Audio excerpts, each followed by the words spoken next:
The following NET program is available in high definition on NET HD.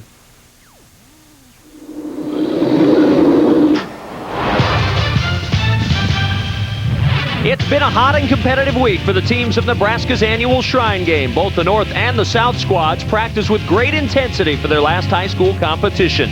But it wasn't all football, as friendships were made, and more importantly, they found out the true meaning of this game as they traveled to the Shrine Hospital in Chicago. The 2006 Nebraska Shrine Bowl Classic is next on NET.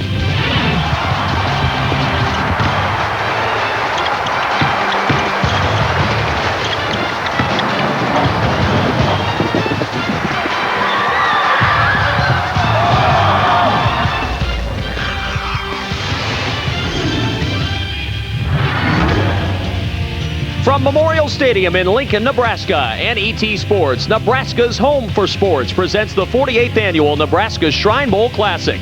Tonight, it's the North versus the South as these all-stars from across the state compete in their final high school game.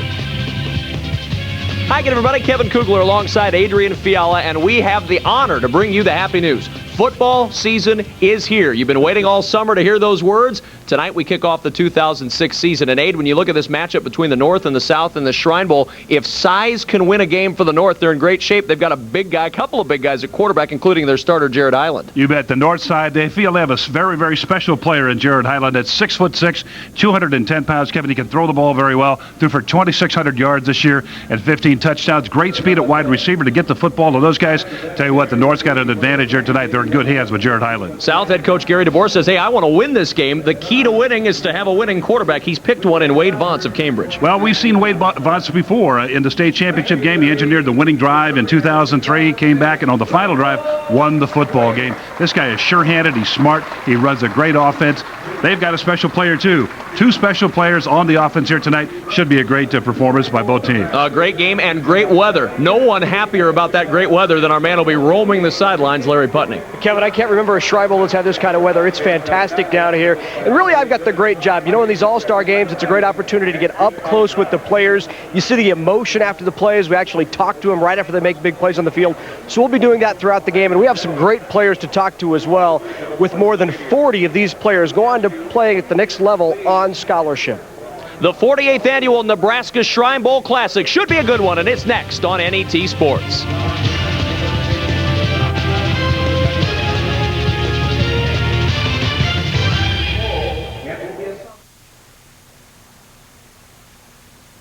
Nebraska is the only state served completely by publicly owned power. That means our success isn't determined by how well we serve stockholders, but by how well we serve fellow Nebraskans. It means Nebraskans working 24 hours a day to provide uninterrupted service and affordable electric rates to other Nebraskans. Always there when you need us. NPPD. Together with your local public power utility. This program is brought to you by the Nebraska Soybean Checkoff. Soy biodiesel is a soy-based, clean-burning, renewable fuel that can be blended with petroleum diesel to reduce America's dependence on foreign oil. Soy biodiesel, making a difference for Nebraska's soybean farmers and you. You can't buy abundance. Take care of what you're given, and it'll take care of you. Foresight and common sense, that's the Nebraska way. And at Pinnacle Bank, we think that's the way banking should be. Keep an eye out for what's to come, but stay focused on the task at hand. Vision and hard work, that's the Nebraska way. And at Pinnacle Bank, we think that's the way banking should be.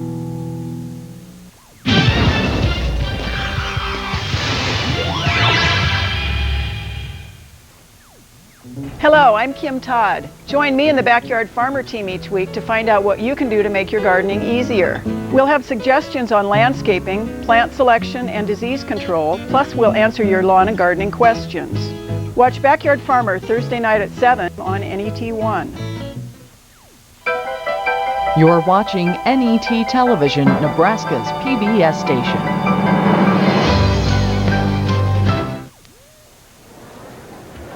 The 2006 Shrine Bowl Classic is being carried live over the internet, so if you have friends or family who don't have access to NET, have them go to our network website at netnebraska.org, click Sports, and the Shrine Bowl webcast link. Live web streaming is a free service of NET, Nebraska's home for sports. Let's go to our public address announcer, Rich Broderson, for introduction of the invocation and the singing of our national anthem. Ladies and gentlemen, your attention is directed to the 50-yard line west side, where the large American flag is being carried by Shrine Ladies from Sesostris, Tangier, and Tehama Shrine Centers. Old Glory, our Stars and Stripes, will perform the backdrop for the singing of our national anthem. The Sesostris Legion of Honor is forming the color guard.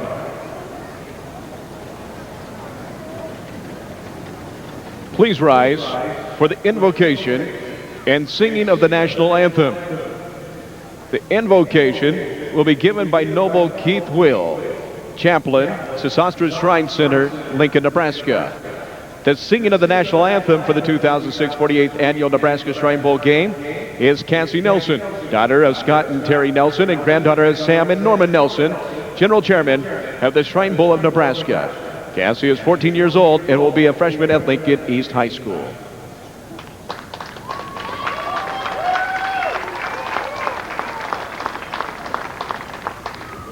Gentlemen, if you'd uncover, everyone join me in prayer. Heavenly Father, we are gathered here today to see a game played. A game to help those who cannot run, jump, or kick a football. A game to help those suffering from horrible burns.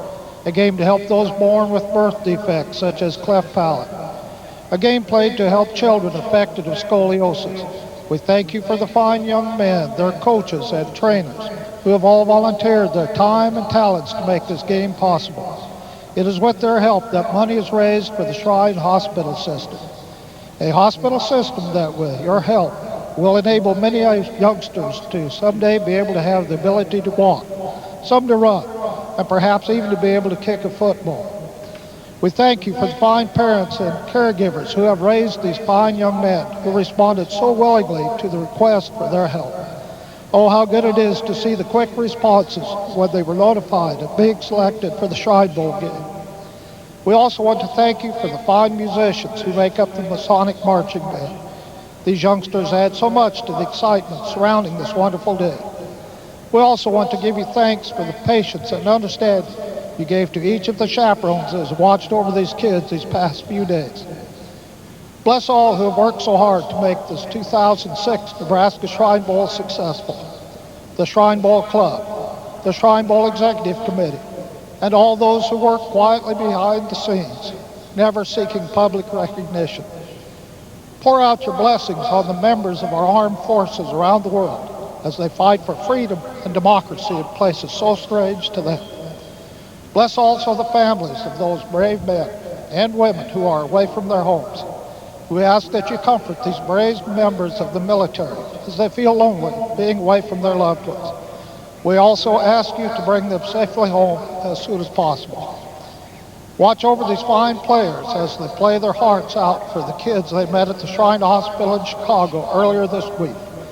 They now understand our motto of strong legs run that weak legs may walk. Protect them from injury today and be with each and every one of them the rest of their lives. Amen.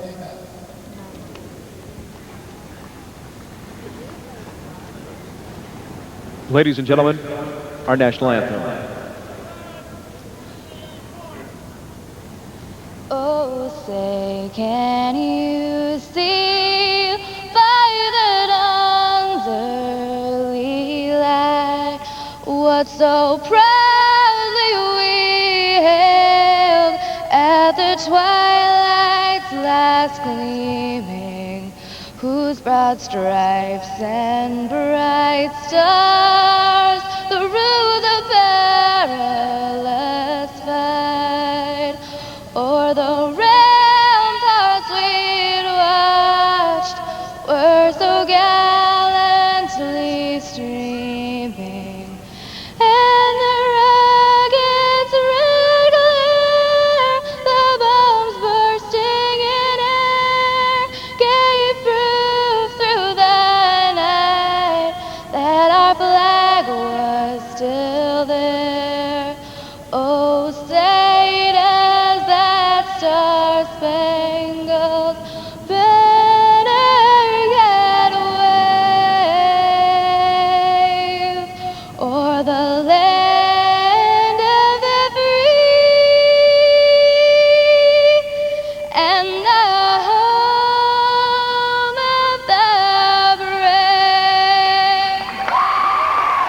Well, terrific job by Lincoln East freshman Cassie Nelson with our national anthem, and we're moments away from kickoff in the 48th annual Nebraska Shrine Bowl Classic from Memorial Stadium. We talked about it a few moments ago with Larry Putney.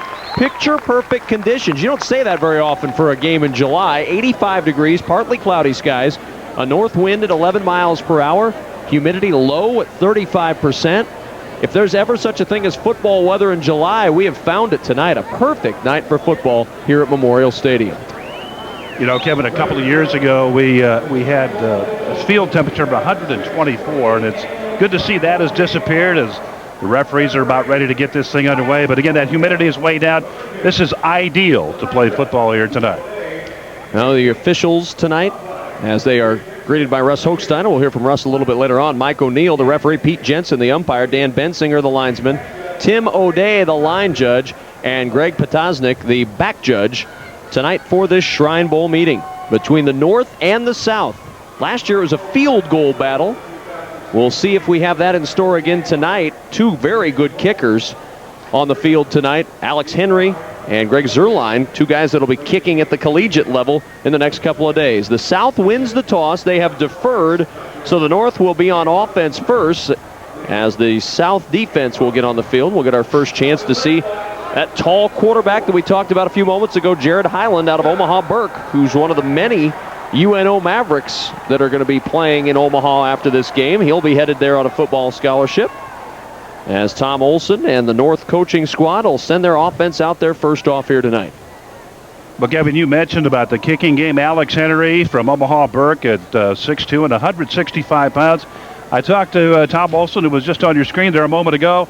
He said, you know, we lined him up in practice, and he was kicking from 56 on in. So he has a dynamite foot, 6 of 10 last year in the field goal department. And Greg Zerline, for the South squad from Lincoln Pius to 10th in his career, 27 of 37 field goals, and he'll be headed to UNO to kick there on a scholarship, and you'll be able to see him kick again this year, Kevin. So Henry to UNL and Zerline to UNO, and there'll be factors tonight. You get Henry inside the 40, and could be interesting.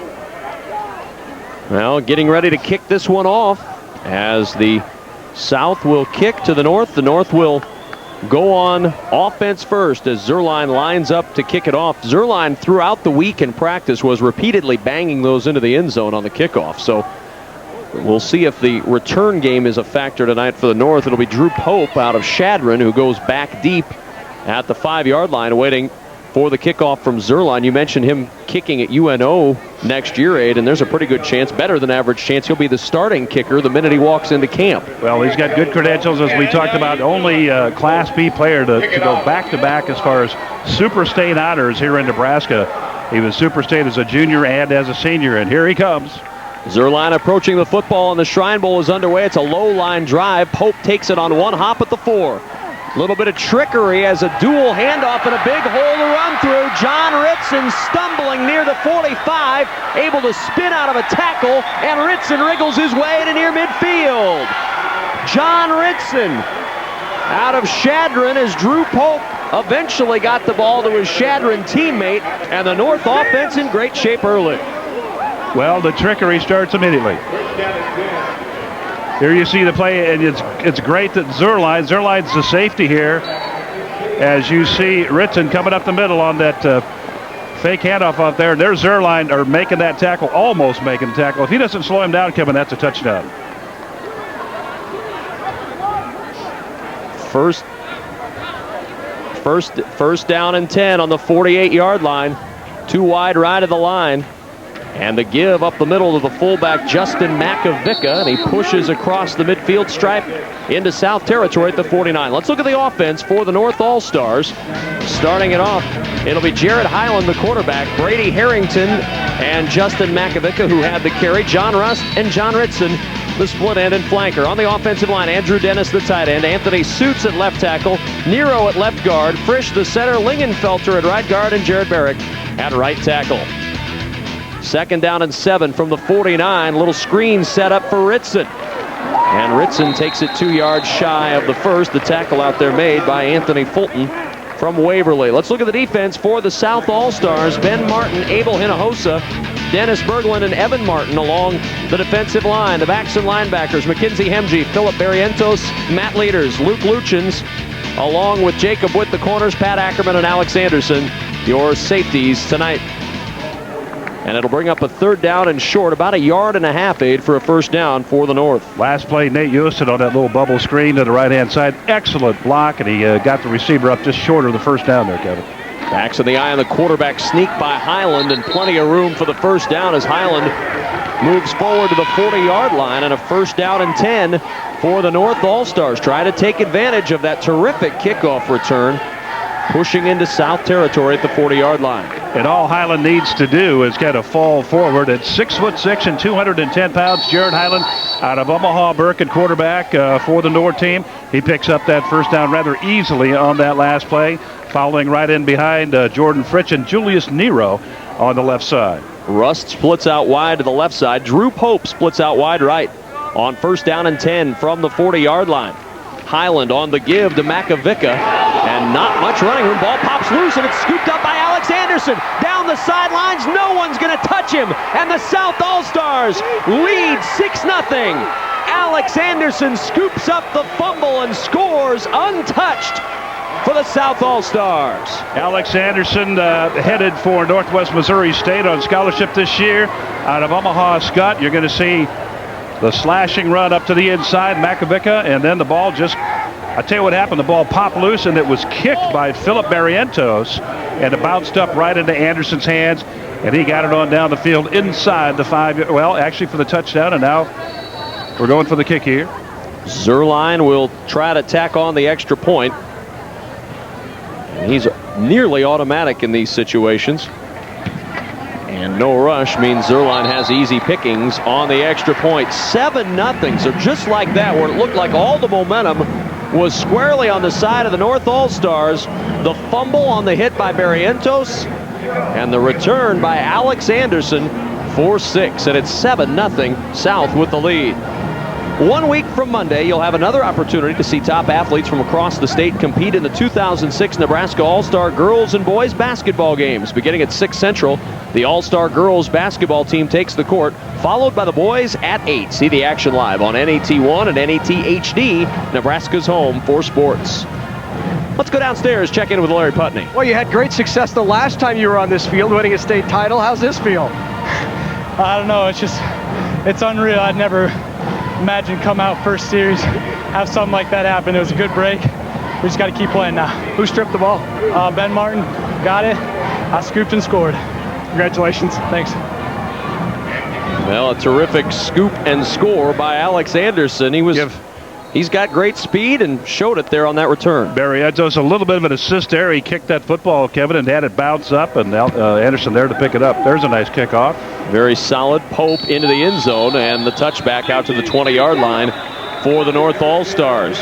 So the North with great field position, a first down, and the fumble turns that momentum right over to the South. See if the North can respond, trailing now 7-0, just about 2 minutes in to this first quarter in Lincoln. Yeah, a great job by Alex Anderson to be alert down there. Alex, an all-Nebraska player at wide receiver last year for Omaha Scott, played for Matt Turman's ball club down there. And again, very alert, very timely. 2 wide left, single wide to the right. Highland to throw, a little slant set up for Ritson, and Ritson will move it out to the 27-yard line. 7-yard pickup on the play as Highland going to the air once again, and we've seen from this North squad, they're going to throw a little bit. You bet. And Kevin, they're going to go short to start with here, and talking to head coach Tom Olson, as you see Highland dropping and a square in here by Ritson. Just about a 3, maybe 4-yard square in. Picks up a couple after that. Makes it 2nd down and 3. But again, go that short game, try to loosen that defense up here early. 2 wide to the right of the line on 2nd and short. Highland pushed out of the pocket. Now he'll throw it away. Right into that South bench, and it'll bring up a 3rd down and 3 for the North All-Stars. Great coverage over there on the right-hand side by the South squad in that secondary. They try to bring the wide receiver to the inside and run the slot man up through the gap, and everything was covered there and covered very, very well. And again, Jared Highland showing excellent decision making there. Just put it up about row 6. Nobody catches it except the guy with the funny hat, and that's the way it works. Jake Iverson will split out wide to the right side. Ritson going wide left. They'll stack the backs in the eye behind Highland on 3rd down and 3. And the first man through, Makovica, trying to churn towards that 30-yard line and just stopped short. Looked like Alex Anderson, the man who scored that touchdown a moment ago for the South All-Stars, was responsible for getting that second hit in Aid and pushing him back. Anderson was there, and also Matt Leaders from Millard West was also there to make the hit. Makovica is a load. He's 6'1", 230 pounds, but he's a hard, tough 230 pounds, Kevin. He's a tough guy to bring down. You've really got to be sure on the tackle, and you've got to drive through him. And if you don't do it, he's going to hurt you, and they're able to handle him so far. Brandon Williams in at fullback, the 230-pounder from Omaha Northwest. Flags are down as Highland has the first for now out to the 32-yard line. We'll wait and see about our first flag of the ball game, and we'll hear from our referee, Mike O'Neill.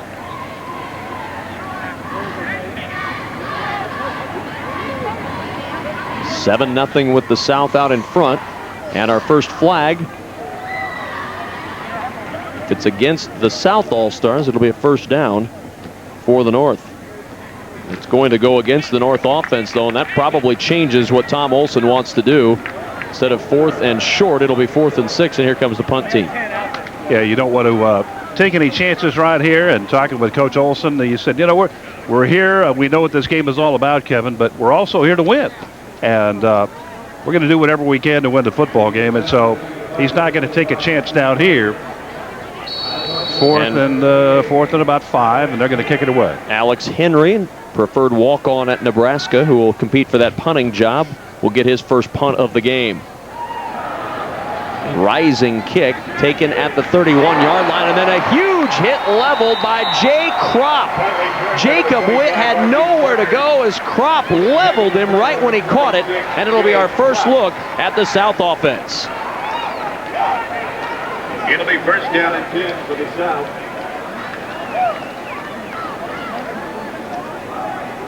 At their own 28-yard line.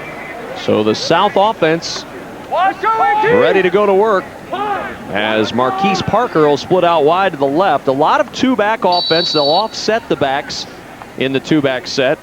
As Waid Vontz going to work on first down. The toss play to Brendan Lease, trying to use his speed to get to the outside. Lease is in big-time trouble, and down he goes. Travis Uhlman combines with A.J. Williams to finally wrap him up, but no room for Brendan Lease on the outside. And a lot of that the reason, Kevin, is Eric Pieper came up playing that far corner over there on the right-hand side. He came up to force the play.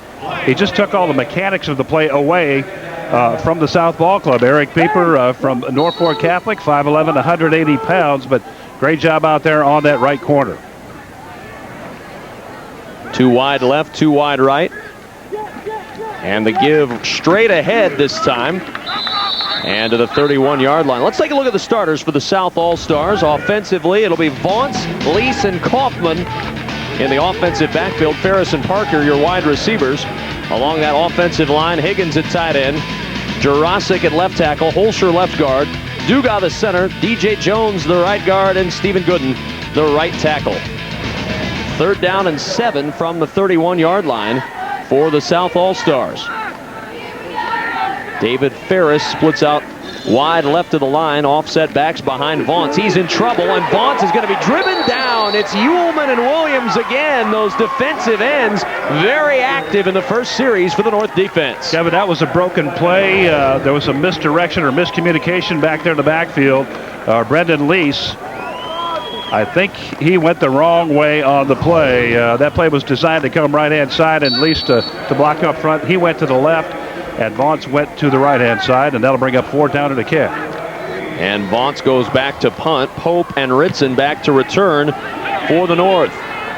Fair catch signaled and made by Pope at the 33-yard line. And the North offense going back to work, trailing 7-0 here midway through first quarter. Well, if you'd like a DVD of the 2006 Shrine Bowl Classic, just log on to netnebraska.org and click the sports link or call 1-800-228-4630 beginning Monday morning to order your DVD. You'll be able to enjoy this year's Shrine Bowl for years to come. NET is Nebraska's home for sports. First down and 10 from the 33-yard line for the North All-Stars. Jared Highland and the North trailing by a touchdown as they send Rustin Ritzton split out wide left of the line, single wide out to the right. As Highland to throw, swings it out of the backfield to Makovica. And Makovica across the 40-yard line and down at the 41. Tackle made out there by Luke Luchins for the South defense.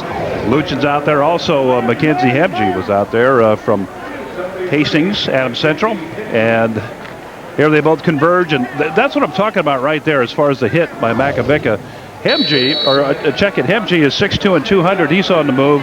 And he just bounced, Makovica just bounced right off of him and picked up about another yard, maybe 2 on the play. Second down and 2 from the 41. Makovica gets the give. Big running room for Makovica as he nudges the football across the midfield stripe, and it'll be a first down for the North offense. You can see why Nebraska's coaching staff wanted Makovica on this squad. He's got great running ability from that fullback spot. Great block in there by Julius Nero, crossing over, picking up the inside guy, and then Anthony Suits, the left tackle, leading the play downfield. He got a good block, and Makovica moving off of that and picking up the first down. Good work by that line. First down and 10 just across midfield. Highland the straight drop this time. Highland's in trouble, and down he goes. The pocket collapsed on top of him.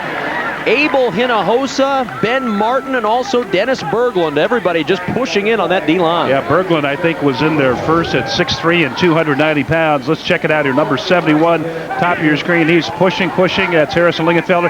Yeah, Berglund got the first hand on him, Kevin, and then reached down, got that inside knee and got help from his pals. Dennis Berglund from Plattsmouth, headed to Nebraska this year. He's a Class B All-Stater. Wrestling state tournament, second and third in that category. Second down and 14 for the North. Makovica trying up the middle, and again, not much room there. And again, it's Dennis Berglund. Big guy to get around, and Berglund's made back-to-back good plays. Yeah, he's a load to move up front there at 6'3" and 290 pounds. That's quite a bit of stuff. Yeah, that's a load, all right. You got to be strong. He's going head-to-head over there with Harrison Lingenfelder and Jared Barrick on that right-hand side. Lingenfelder out of Plainview. He's not bad either. He's a 6'4" and 268, but he's given up about, well, what is that, about 42 pounds to Berglund. Third down and 12. Ball on the 48-yard line of the North All-Stars. South leading 7-0 on a defensive touchdown.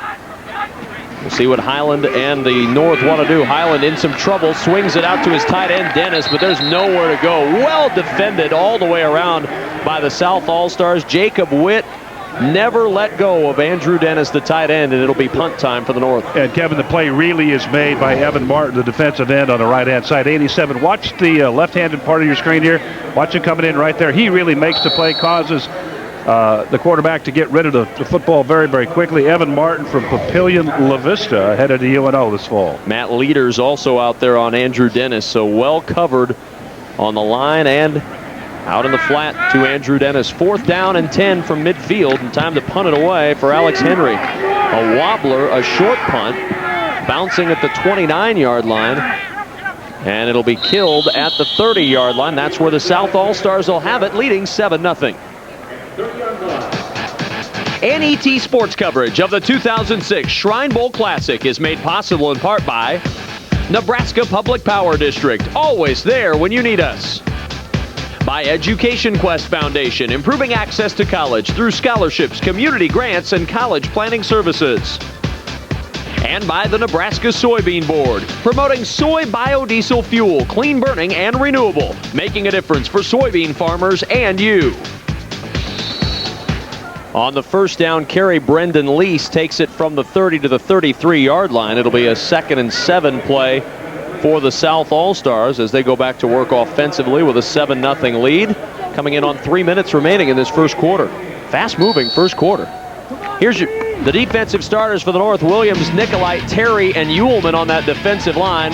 Byer, Drennan, Moore, Kropp, Wells, Pieper, and Saborn, your backs and linebackers. On 2nd down and 7. Not much room for Marquise Parker. Flag is down. Parker dancing his way across the 40 to the 42-yard line. Nice individual effort from Marquise Parker, but I'm afraid it's going to be all for naught. That's the play that Oklahoma made famous, and Nebraska capitalized on it too. The old flash play, all based on speed. As Parker comes left to right in motion based on timing. Scott Beyer, and boy, have we said that name a number of times. Gary DeBoer looking on with his ball club. But Scott Beyer really made that play at the line of scrimmage, Kevin. Beyer, how many times did we see him? 4 times in the state championship every games, year. With House every year that they were there. 4 consecutive state championships. Scott Beyer at 6'3", 215, playing that linebacker spot. But he kept the play to the inside, kept the rush to the inside, but there was a hold on the play, and I believe it was a hold on Beyer, but he ran right through it. It'll move him back to the 23-yard line, so instead of first down and 10 after the nice effort by Marquise Parker, it'll be 2nd and 17. Just quickly, Beyer in his career at Howells, just a paltry 410 tackles in his career at Howells. Nice work. 2nd and 17. Vontz has time, and he throws the interception right into the hands of Ryan Reeves. Reeves inside the 15 and down to the 11-yard line as flags fly at the end of the play. The South defense made a play earlier, and now it's the North's turn to make the big play. Tremendous read by Ryan Reeves out of Wahoo Bishop Neumann. He intercepted 3 passes last year for his bunch at Bishop Neumann, and now he picks one off here to set it up well. But he just hung in there. He's playing at linebacker, and he hung in there inside and just broke to the football as the pass was intended. As we see 44 right there, middle of your screen, checking his zone right there, and then moving where the quarterback is intending to throw with his eyes, trying to get the ball to David Ferris. And that ball was thrown right in that little short hook zone, and there's Reeves, steps right in front. Tremendous work. Tough throw to fit in right there. 3 defenders in red jerseys, and it's a tough throw to fit in. The block below the belt will push that back to the 29-yard line. Still, though, the North in great shape with a 1st down and 10 after the pick by Ryan Reeves. And a good look at the very happy Wahoo Bishop Neumann grad. We got this. 1st down and 10 from the 29. 7-0 South leading, but North threatening after the defensive play. Makovica to the 26-yard line. A 3-yard pickup for the fullback. A lot of work early for Justin Makovica. You know, Kevin, that was a great shot we had of Ryan Reeves.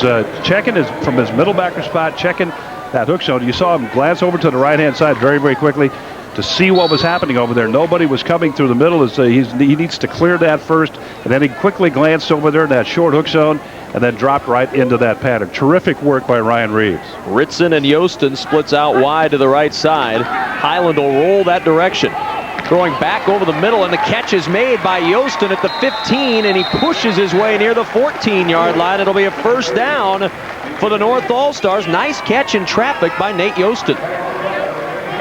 And this game really a game of inches. Watch number 73 right here, left of your screen. Ball just over his outstretched hand. 73 is Mackenzie Hemge. As you see, Yostin deep curl. There's 73 right there. He just about gets it. You know, he turned out to the outside, and then he finally determined that ball's going inside on the deep hook to Yostin, and just about got his hand on the football. 2 wide to the right. Pope and Iverson, those 2 wideouts on 1st and 10 from the 15-yard line. Big fullback Brandon Williams fumbles the football, and it's recovered by Jacob Witt for the South. 2nd big turnover of the day for the North All-Stars, and this thwarts a potential tying touchdown drive. Boy, that play was set up too. They had wide receivers to the right-hand side. They had the South thinking pass down that far sideline, and right up the middle. Fullback goes right up the middle. Number 61, Anthony Fulton, the guy on the hit. Here comes the play right up the middle. The ball's going to skirt loose right there, and an excellent place work by Jacob Witt right there to recover that fumble. And the South dodges a big bullet right there. Silas Fluellen in at quarterback now, and he hands off to Tyler Smith, and Smith is drilled almost immediately. No gain on the play, may have lost a half a yard, and it's 2nd down for the South All-Stars. Silas Fluellen, the graduate of Bellevue West, he's headed to Wayne State on a football scholarship, and he's in to run the offense for the first time. 37 touchdowns a year ago for Silas Fluellen. That was a Class A record. We'll see if he can get something going for the South offense. Their backs against the wall here. 2nd and 10 on their own 8-yard line. The give again to Tyler Smith, and not much running room again to the outside. Wrapped up by George Drennan at the 10-yard line. Northwest playing that linebacker spot and just filling the lane, scraping right into the gap. As we like to say in linebacker talk, came up essentially free in the whole process, and Drennan makes that tackle. He made 217 tackles for his ball club, the Omaha Northwest bunch, and again, an all-state player, 2 times all-state player at linebacker. 4 wide receivers into the pattern as Fluellen goes into the gun on 3rd down and 8 from the 10. Lots of time for Fluellen, nobody open, and now he'll air it out down the sidelines for Marquise Parker, and Parker can't pull it in and keep his feet in bounds, and that will be the final play of the first quarter on the incomplete pass. Through 1 quarter in the Shrine Bowl Classic in Lincoln. South 7, North 0. Second quarter next on NET Sports. Programming is provided in part by Education Quest Foundation. For over 15 years, Education Quest has offered free college planning services. These services include scholarship searches, student loan information, college selection, and help with completing financial aid application. Education Quest is located in Kearney, Lincoln, and Omaha. Appointments are available at 800-666-3721. Programming on NET Television is made possible in part by Somnos Sleep Disorders Center, offering comprehensive testing and diagnosis of sleep disorders, including sleep apnea, since 1990. With clinics in Lincoln and Grand Island, our staff of sleep professionals strives to provide convenience, comfort, and personal care. Information available at somnos.com, because everyone deserves a good night's sleep. Lincoln, Nebraska, the capital of the great state of Nebraska, and Memorial Stadium in Lincoln, where we are, just down the road from the state capitol, for the Shrine Bowl Classic, along with Adrian Fiala, Larry Putney, and our entire NET Sports crew. I'm Kevin Kugler. Great to have you with us as we start off the football season, and as we start off this second quarter, a 7-0 lead for the South All-Stars, as Waid Vontz will stand about 4 yards deep in his own end zone to punt it away. And another opportunity for the North to have pretty good field position. Line drive kick. Pope will come up on it, take it to the 45-yard line, and drilled again. Terrific tackle made by Alex Anderson, who's had a very good first quarter. Be sure to join us for the 2006 Nebraska All-Star Volleyball Game, Tuesday, August 1st at 7 p.m. Central from Lincoln North Star High School. It's the best of Nebraska's. The top graduated seniors compete in their last high school event. It's All-Star Volleyball on NET Sports, Nebraska's home for sports. You know, Alex Anderson really having a whale of a football game here in the first half. I guess, Kevin, what really impresses me is his speed and his quickness. I mean, he's very, very sharp and quick to the football as the North gets set to go here. First down and 10 from the South 47-yard line. Highland on the play action, rolling to the right side. He's got Makovica, and Makovica making his second catch out of the backfield, nudged out of bounds at the 41. A pickup of 6, and Makovica showing some pretty good hands out there. Well, you know, he's a complete football player all the way around. He's smart, he's tough, he's very physical, and he can handle just about anything you throw at him or put to him on the football field. He rushed for over 1,500 yards last year, 3,600 in his career, played great defense, and saw right there he has the hands to make that catch out of the backfield. Second down and 4 from the South 41, and a whistle and a stop and play. Got a little bit of perhaps blood there on Barrientos, and he's going to be sent out of the game, and a substitution will be made for the South defense as Preston Kaufman out of Lincoln Southwest will check in. Kevin, I'm not surprised at all that Justin Makovica has that kind of ability, because his dad, John, was a great, great football player, All-American player at Kearney back in our day. And then, of course, brothers Jeff and Joel at Nebraska. Looking for some running room, Brady Harrington, and he's across the 35, down near the 34. It'll be a first down carry for the Grand Island Central Catholic graduate, Brady Harrington. Sprung by a block here by 24, John Ritson on the outside. Right there, see, great work right there, and Harrington gets upfield for about 5 more after that block by Ritson at the line of scrimmage. Harrington, 5'8", 175 pounds, undecided where he's headed to college this fall. Rushed for over 1,500 yards last year. Iverson splits out wide left. Popel split out wide to the right side. Makovica and Williams in the backfield. Highland cannot connect with Iverson at the 30-yard line. It'll be 2nd down and 10 from the South 34. And the North, Kevin, just continues to run the short pass routes, trying to capitalize in that regard and maybe set that defense up a little bit later on for maybe a deep ball or two. But Tom Olson, the head coach for the North, Olson from Norfolk, really said we want to try that short pass route and see what happens first. We have a lot of speed and quickness. Maybe we can bust one. 2nd and 10 from the 34. Play fake. Highland looking over the middle of the field. Double coverage out there, and Alex Anderson with the interception in the end zone. How about Alex Anderson? A great pick. He's already got a defensive touchdown, and another threat turned away by the South. Incredible athletic effort here by Anderson, and I guess if we have an MVP in the first half, he's got to be it so far.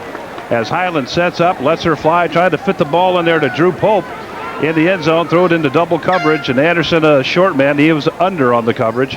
Excellent blocking. Sprint out to the left-hand side here, and Jared winds up and lets her fly, but again, double coverage right there. And of course, the way Anderson is playing right now, he's playing like a man possessed, and he really has made some great plays for the South thus far. All right, Coach Churchman at Northwest Missouri State has got to be thrilled with what he's seeing from this young man. Alex Anderson will be a Bearcat coming up in the next couple of weeks.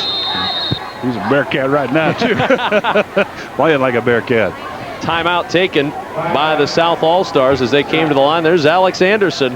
What a start to this Shrine Bowl Classic for a guy who's had already some, as you mentioned, pretty good moments on this football field here with Scott. Well, he picked off 8 in high school, 8 in his career. All-Nebraska player, and he picks off another one here. Let's go downstairs, check in with Larry Putney. Well, thanks very much, Kevin. I'm here with the king and queen of the Shrine Bowl this year, Johnny Kanoki and Guinevere Anderson. Johnny, why don't you talk a little bit about what Shriners has done for you? Well, the Shriners, they've helped me to walk, and I've had 14 surgeries, and I'm very thankful for the Shriners. It's great to see all these players out here playing for you and helping you out. Genevieve, talk about a little bit about what you've been through. I know you had your leg amputated when you were 8 months old. Yes, I have. And within a month, I had a fitted for a prosthetic leg. And so, and they've continued to help you throughout the entire process. Yes, they have. And Johnny, you said it's kind of neat seeing some of your former classmates out here. Yeah. One of them's the quarterback, or Jake Iverson, and then one's they're all out there. Adrian Lawson. So go North Star. There you go. All right, thanks, Johnny. Congratulations on being king and queen. Thank you. Fluellen on the first down rollout throws it incomplete right at the feet of Tyler Smith. You see Fluellen running over to the sidelines, tapping on his chest. That's my fault. 2nd down and 10. Boy, indeed, Kevin, because Smith was there and he was essentially wide open. If he completes that ball, he's going to turn upfield and pick up maybe 7, 8, maybe get that first down or beyond. But the ball was thrown about one bounce into the turf to Tyler Smith, and Fluellen again needs to get the nose of that football up and get it to the receiver. Colin Scott splits out wide left side for the South All-Stars. The give up the middle, no room to run at all for Tyler Smith. Right there waiting for him, Aaron Terry, the defensive tackle out of Omaha North. First team Super State player, watch him here, 54. Super State All-Nebraska. There's just nowhere to go right there as Terry sticks his hat right in the middle. Fights off the block right there. Tremendous work right there off the block of DJ Jones, 6'6", 305-pounder, headed to Nebraska this year from Omaha Central. But Terry just went right around him. So Terry fired up right now, another Northwest Missouri State product. And it brings up a 3rd and 14 from the 16-yard line. 4 wide receivers into the pattern. Motion from Tyler Smith, and the give right up the middle. Big hole to run through, but not enough for the first down as Eric Jackson is stacked up near the 25-yard line. It'll be 5.5 yards shy of the first, and the South All-Stars will bring in the punt squad. Well done play that time. Some motion to confuse the North team defense. They ran motion left to right on the play, and sent the up back to the right-hand side and put the other back in the hole on the left-hand side, and picked up good yardage, Kevin, but not enough. It'll be 4th down, as you said. and the punt will come on. Vontz to punt it again. Decent kick coming up on it is Pope at the 45-yard line. Sheds one tackle, but can't get away from Pat Ackerman at the 49-yard line. And again, good field position for the North offense, trailing 7-0. And let's go downstairs. Larry Putney is standing by with a very special guest. Well, a very familiar face to everyone as well, Steve Johnson from the Nebraska Coaches Association. And once again, your all-star games coming up, both in basketball and volleyball. They'll be on NET. Why don't you tell us a little bit about what you have coming up? Next Monday, or actually a week from today, we have all of our All-Stars check in. The girls and boys basketball teams check in Saturday. The volleyball team checks in Sunday. We've got some great kids again. I was talking to you earlier, Matt Hill's coming back from University of Texas. You know, should have probably been, well, we won't go where he should have. But I tell you what, he's a great young kid. He could have stayed at Texas, and they wanted him to come back and play. We've got an interesting scenario this year. I think I was mentioning to you earlier with father-daughter and daughter-mother scenario. Kelly Jeffries, Kelly Benson, played in our All-Star game many years ago, and her daughter is playing in the game this year, and she's being coached by her mother. Steve Bartek's one of our head coach at Lincoln Northeast, and his daughter Brooke is playing our All-Star volleyball match on Tuesday night. So it's really interesting this year, but great young kids. Bonnie Turner's coming to Nebraska, Jasmine Mosley, you know, kids from Burke, Omaha North, or Millard North. We just added Roy O'Neill to our All-Star team. But great kids. July 31st and August 1st, back-to-back nights. Those are the games. Back-to-back nights, Lincoln North Star. We usually have a sellout crowd, and NET does a great job covering it too, Larry. Thanks very much, Steve. We appreciate it. Now, I'll leave it to Steve to get the NET plug in there, too. We always appreciate that. 3rd down and 4 for the North All-Stars from the South 45, just outside the 45-yard line. 7-0 South leading. Well, the North has had great field position all night, but so far they've been unable to capitalize on it. See what they do here on 3rd down and 4, and flags fly before Highland can do too much moving away from center, and it's a false start against the North All-Stars, and instead of 3rd and 4, it'll be 3rd and 9, and mistakes have been the order of the day for the North offense tonight. They really have, Kevin. A couple of fumbles, a pass interception, and now this penalty here. They've had great field position. They've had excellent position to score a couple of times, not able to get that done. So, again, when you talk about winning the game, as Coach Olson talked about, those are opportunities you have to cash, and they have not been able to do that now. They're behind 7-0. 3rd down and 9 now from midfield. Highland looking back to the left, nobody there, and he's going to have to throw it away. Nobody out there at all, as it looked like Kyle Copples might have been the intended receiver, but he stayed on the line to block and just wasn't a target for Jared Highland at all. Well, once again, Highland determines and makes a good decision. He sees a problem coming at him. He doesn't want to take that loss, so he throws it away. It's going to be 4th down now, but you know, he makes that decision to pitch it away.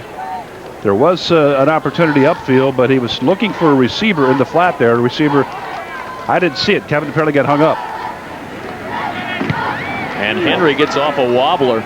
Short punt, bounces and takes a good roll for the North. It'll roll inside the 10, and it'll roll down inside the 5-yard line at the 4, and that's where the South will start 1st and 10.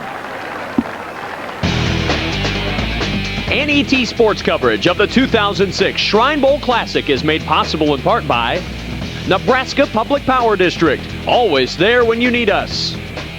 By Pinnacle Bank, with over 45 locations statewide. Pinnacle Bank, the way banking should be, the Nebraska way, member FDIC. And by Somnos Laboratories, offering comprehensive testing and diagnosis of sleep disorders. SOMNOS.com. On 1st down from inside their own 5-yard line, a give to Preston Kaufman, and Kaufman out across the 10 near the 11-yard line before Kellen Wells can drag him back. Good pickup, though, on 1st down of 7 yards for the Lincoln Southwest graduate Preston Kaufman. Well, Kevin, they ran it over the left-hand side over there behind Holscher, and I believe it's Jurasic. I believe he's in the ballgame, yep, at left tackle. Right over those two fellows, and again, good block by Richard Duga also at center to create that play, as they're going to try it again here, 2nd and 3. Try the right side of the line this time with Kaufman, and he'll nudge his way closer to that 1st down marker, about a yard shy, and it'll be 3rd and 1 for the South offense as Brendan Lease checks back in with the play for quarterback Waid Vontz. Good look at A.J. Williams there for the North. He was in on that stop of Preston Kaufman. 3rd down and 1 for the South offense. South leading 7-0, but no offensive points scored by either team tonight as Vontz pushes his way across the 15 to the 16-yard line. It'll be a 1st down for the South offense. Pretty good gap right there between the center, Richard Duga, and the right guard, D.J. Jones. Both of those players, quality football players. And Vontz tucks it in and steps behind Duga on the initial step, and Jones after that, and picks up an easy 1st down. From the 16-yard line, it'll be 1st down and 10. Smith, Kaufman, and Jackson in the backfield behind Waid Vontz. And the give to Tyler Smith. And Smith, when he's gotten the football, has just not had a lot of room to run. He pushes it out to the 18-yard line, but pretty good swarm from that North defense on top of him. Scott Beyer at the bottom of that pile once again. And also Travis Uhlman out of Elkhorn. He closed down from the defensive end spot and just ran the play down the line of scrimmage and made that initial hit. But give the credit to the middle of that line for stopping up the play and for Uhlman to finish it off. 2nd down and 8, under 6 minutes remaining 1st half. They'll motion Jackson out of the backfield, going the other direction with it, but a big hit again. And guess who? Scott Beyer chasing down Preston Kaufman. That's probably about his 50th or 51st tackle on this field over the course of his career. Well, there's a reason this youngster has been a 3-time All-Stater. Scott Beyer, 46. He got the head in the right spot. He got the shoulder in the right spot. He drove through the ball carrier and made another tackle. As I mentioned earlier on in the telecast, 410 tackles in his career at Howells for Mike Spears up there. And what a great coach he is, and what a greater person Mike Spears. I think they're moving to 11-man this year.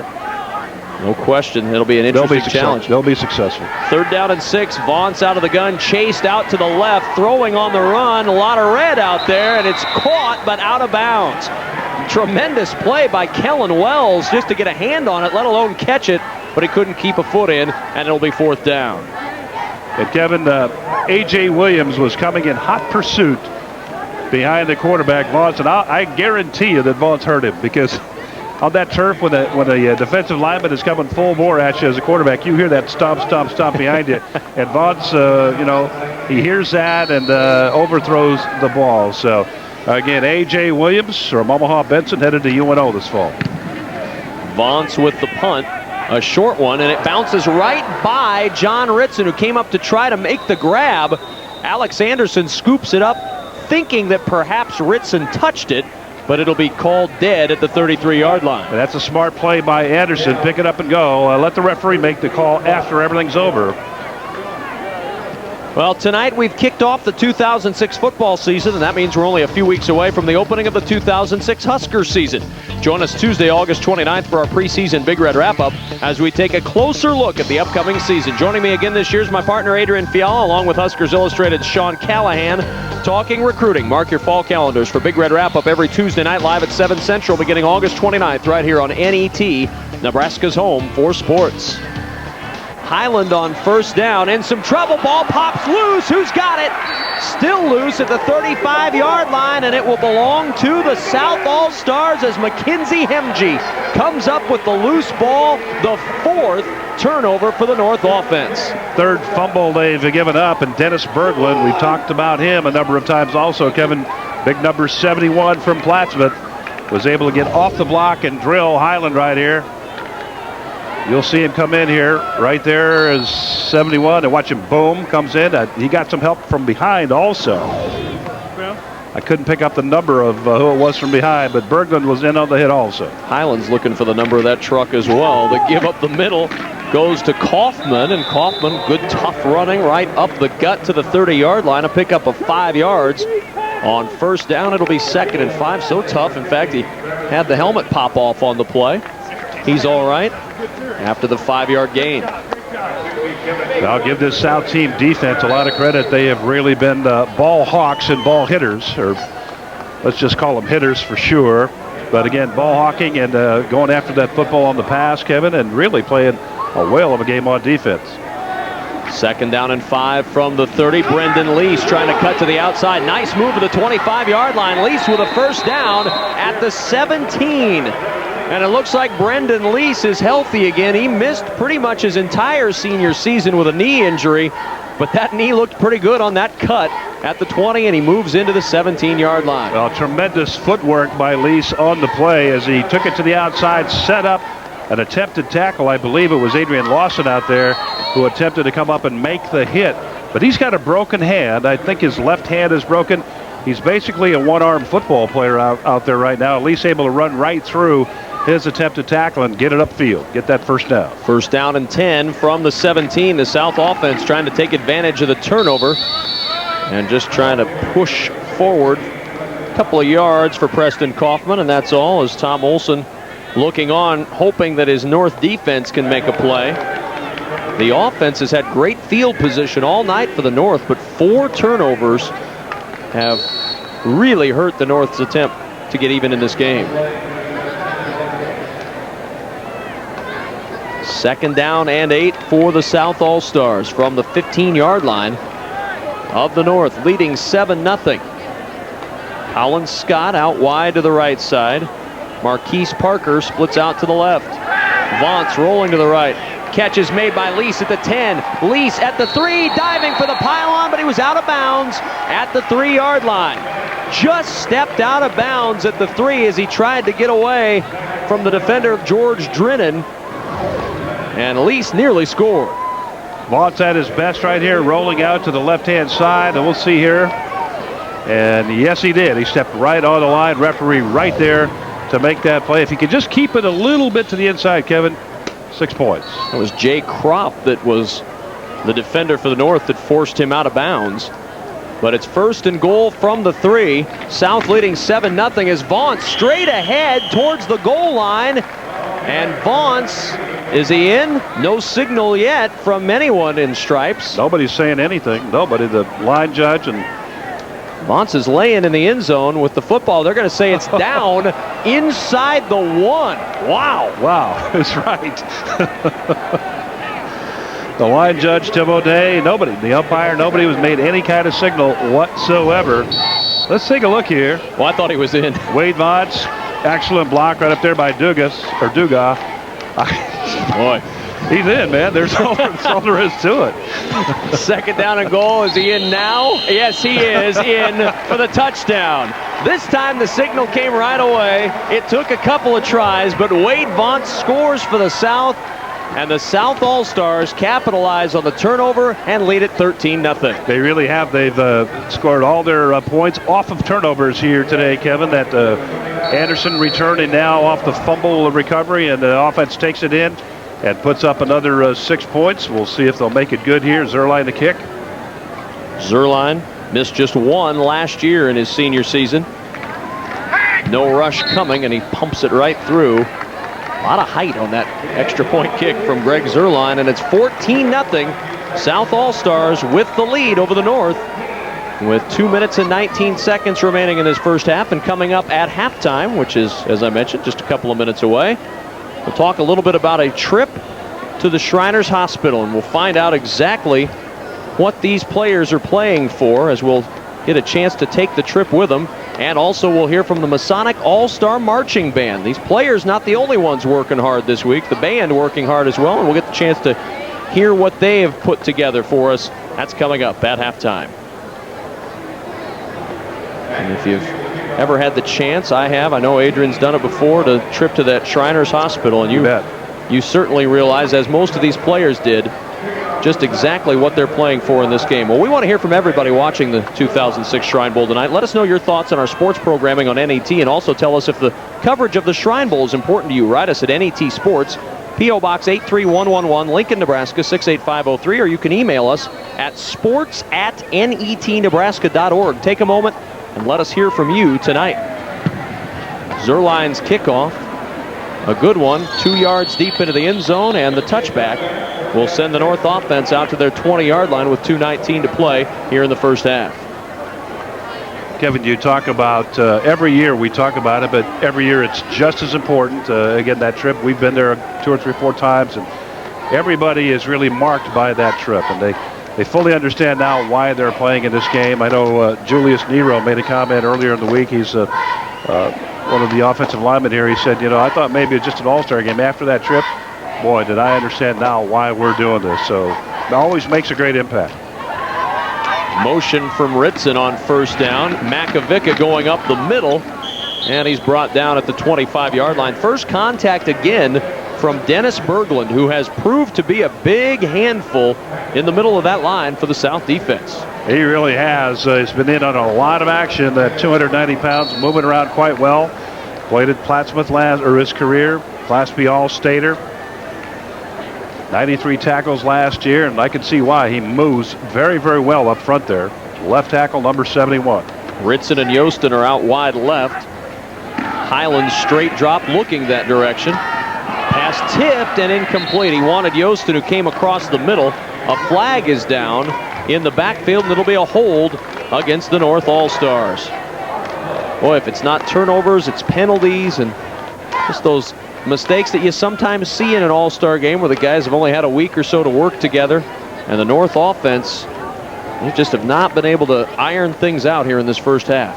Well, Kevin, when we talked to Tom Olson about the strength of his ball club, he said, the thing I like best about this team, I think the strongest part of our ball club is the team unity we were able to develop in this 1 week and practice and come together under some very adverse conditions in terms of weather. They really just gelled and came together, ran all the plays very well. But, the thing you can't really control or affect is that fumbling situation. Maybe the interception thing you can, but hits are hits, and that ball's going to fly loose. But team unity was a big thing for them, and the penalties have been a problem here today. 3rd down and 5 from the 25. Pope in motion to the left of the line. The give up the middle to Makovica, and Makovica will be 2 yards shy of the first down. Philip Barrientos in on the stop of Makovica, and also right at the bottom of that pile, Dennis Berglund again, the Plattsmouth grad, who is doing a whale of a job for the South All-Star squad. South, again, Berglund a great job, but the two names we've really mentioned a lot for the South, Alex Anderson and also Dennis Berglund here in the first half of the ball game with, about a minute and 30 left to go. Minute 31 to be precise, 14-0 with the South leading, and a timeout taken by the North All-Stars, facing a 4th down and 2 from the 28-yard line. Well, if you'd like a DVD of the 2006 Shrine Bowl Classic, just log on to netnebraska.org and click the sports link or call 1-800-228-4630 beginning Monday morning to order your DVD. You'll be able to enjoy this year's Shrine Bowl for years to come. NET is Nebraska's home for sports. Now the North All-Stars, are they talking at all about going for it here? They've had some success with Makovica going up against that middle of the line, but Berglund's been a strong force to get around. You're down 14-0. Do you roll the dice? Well, I tell you what, if they want to take a chance on it, yeah, go right ahead. But I think they're going to kick it away. I believe they're going to kick it away as Henry is in the ball game now. But they have had some problems hanging on to the ball, Kevin, and that's the thing that would bother me the most if I'm Tom Olson, the head coach for the North squad. They will indeed kick it. They try to go in at halftime, hold them here in the last minute and 30, regroup at halftime, and come out and try to get it done. They've actually played pretty well, save for the turnovers. They've done very well, as a matter of fact. Alex Henry to punt it away. This is a good punt by Henry. Anderson will call for the fair catch, and it drives him all the way back to the 24-yard line. Best punt of the night for Henry by far. And the South offense will come out with a minute 24 to play in this first half, leading 14-0. I would be shocked, Abe, if Gary DeBoer went into his bag of tricks too much here. Well, Gary likes to keep the ball on the ground, run the football, run some power football, and I think he's just going to conserve it here, protect it, try to maybe get a first down. So as we say that, they come out with trips out to the right side. Exactly. Happens all the time. You know that. We know that. That's why we're the experts, kids. Don't try this at home. And not only that, they go shotgun. With Silas Fluellen, the passing quarterback of the two. First down and 10 from the 24. Snap high up in the air, and it's caught by Eric Jackson. Oh, that could have been horrible for the South All-Stars. Jackson, fortunately, able to cover it up at the 21-yard line. It'll be a loss of 3. And a timeout is going to be used here with a minute 11 remaining in the first half by the North defense. See, they should have listened to us, quite frankly. Here it is again. Ball just snapped very, very quickly. and a little bit high. It looked like the snap coming from Jared Schwady. Well, thank goodness Eric Jackson, who's not exactly going to confuse anybody with a great high jumper, but he had enough jump to get up there and get that ball. Fortunately for the South All-Stars, the North All-Stars were looking very forward to a huge break here in the late stages of this first half. For more than 50 years, NET has been part of this state's history, bringing local news from across the state, documentaries that affect Nebraskans, and statewide coverage of high school and collegiate sports. Help us continue the quality of local programming on NET television. With your support, we'll continue to enrich the lives of all Nebraskans. Visit netnebraska.org or call 1-800-634-6788. Well, Kevin, this time the Llewellyn's still in the game. They're going with a normal set here, and they are going to run it. Toss play to Tyler Smith, and Smith fumbles the football. Loose on the turf at the 20-yard line, and the North All-Stars have it. Looked like number 38, Kellen Wells, coming up with the football on the play. Play designed to go right-hand side. Little toss sweep to the right. Let's watch it again here. See who makes the hit here. It looked like it was Wells making the hit, Kellen Wells making the hit, and then coming up with the football, and he just put the bang in there, and he just swiped that hand right across the ball as it went to the inside, knocked it loose, and then recovered it. Great job by Kellen Wells out of Norfolk. Now let's see if the North offense, stymied all night by their own turnovers, can take advantage of a South turnover and draw a little closer here before halftime. On first down, Makovica going right up the middle, and from the 20, he takes it down to the 18-yard line as we slide under a minute remaining. Timeout is going to be called with 57 seconds left in the first half, and the North All-Stars use their second timeout. They've got one remaining with 57 seconds left in the first half, trailing 14-0. Well, mark your calendars, because next month it's football the way you remember it. Husker Century Part 1, 2, and 3 returns with names like Remington, Frazier, Fryer, and of course Osborne. Thrill to the glory of conference championships, national titles, and games that took your breath away. Relive the glory and look back at over 100 years of football in NET's production of Husker Century Part 1, 2, and 3, Saturday, August 5th, beginning at noon Central Time, only on NET1. And there's part of Husker football the way you haven't seen it yet. The new big screen here at Memorial Stadium. It is, unfortunately, we don't get to see it either until that first game. It's not working tonight. Well, it's working, but they don't have it on tonight. But that's part of the renovations, the Tom and Nancy Osborne Athletic Complex, and everything that's going on here at Memorial Stadium in the offseason. Just about ready to go, and will be ready by the time the Huskers open their season September 2nd. And just below that screen, you saw the new seating, that lighter gray area as the camera panned in, the new seats in the north end zone. Second down 8. The bubble screen set up for Ritson. And good play out there by that South defense. Jacob Witt right out there on top of it. Anthony Fulton also out there for the South All-Stars to keep Ritson from doing too much damage out there. It'll be third down and 8. Well, John Russ trying to make another block out there like he did earlier in the game, Kevin, but good pursuit this time. Shuts that play down as 3 South defenders came up very quickly to shut it down again very quickly and create this third down play. So when you got a bubble screen like that, you got to get out there quickly and pursue it, and then you cannot overrun it. So you've got to be under control when you get out to that flat, because sometimes you overrun it and the guy goes for 6. Iverson and Ritson out to the left side. Pope split out wide right. Highland looking at Pope all the way towards the corner of the end zone. The catch is made by Drew Pope for the touchdown. Perfect placement by Highland and a great catch by Pope, and the North All-Stars are on the board. Highland pitching that ball, a little fade route, pitching the ball right towards the pylon, the back right pylon, and Pope running that fade route to the right-hand side. Great story about Drew Pope out of Chadron. When he was 5 years old, his mom took him to Children's Hospital, and he developed leukemia. He had leukemia as a youngster, but he survived. He is a leukemia survivor, so he fully understands what this game was all about. Didn't go to the Shriners Hospital, but Children's Hospital in Omaha. As Alex Henry bangs home the extra point, and the North All-Stars do take advantage of the turnover as Drew Pope catches the touchdown pass from Jared Highland as we watch it one more time. Just going to float it up there, and again, heading for that deep Highland on the right-hand side there, as Highland just trying to float it in, fade it in there, and Pope, great concentration, pretty good coverage right there by the South squad, but Pope on the concentration, and the ball just dropped in perfectly off the arm of Jared Highland. So 45 seconds remain in this first half, and we've got a ball game with the South leading the North 14-7, but only one offensive touchdown for each squad coming on a short field. So we've seen a very strong defensive game tonight. Mistakes on both sides have led to all the points on the board. It's been a game of bounces, quite frankly, and we're talking about bounces after fumbles, which each team has been able to capitalize on to some extent.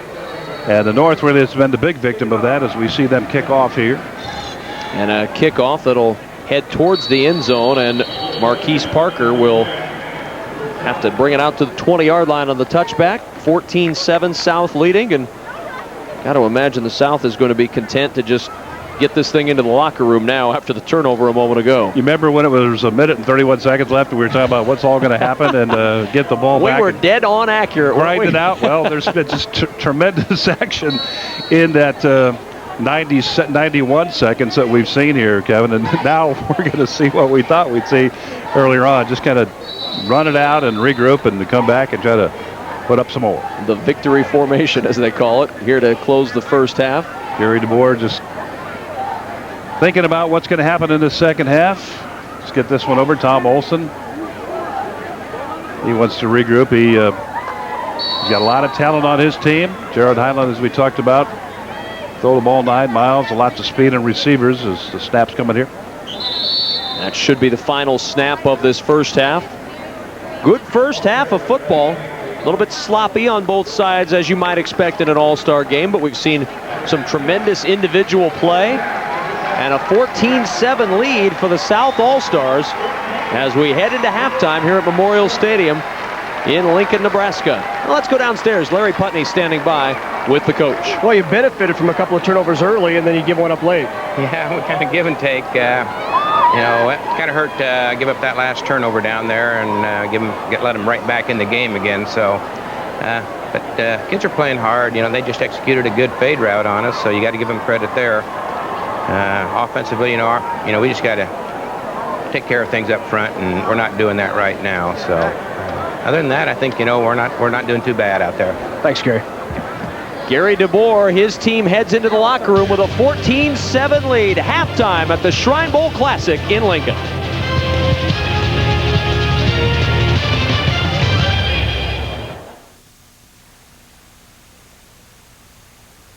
All across the state, Nebraskans use electricity every day.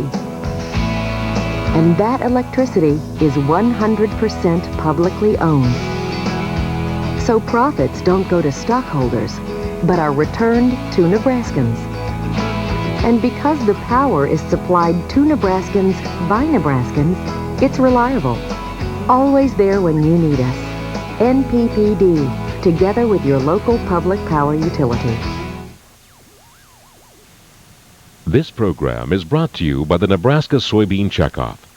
Soy biodiesel is a soy-based, clean-burning, renewable fuel that can be blended with petroleum diesel to reduce America's dependence on foreign oil. Soy biodiesel, making a difference for Nebraska's soybean farmers and you. Life is what you make of it. And at the end of the day, effort and being productive is its own reward. Hard work. That's the Nebraska way. And at Pinnacle Bank, we think that's the way banking should be. The only constant is change, but around here we also work hard to stay true to what we believe in. Adaptive, yet traditional. That's the Nebraska way. And at Pinnacle Bank, we think that's the way banking should be. An infamous ship, a suicide attack. Are these the remains of a kamikaze warplane? Explore this mystery and more as the history detectives track down the truth. Monday night at 8 Central Time on NET1.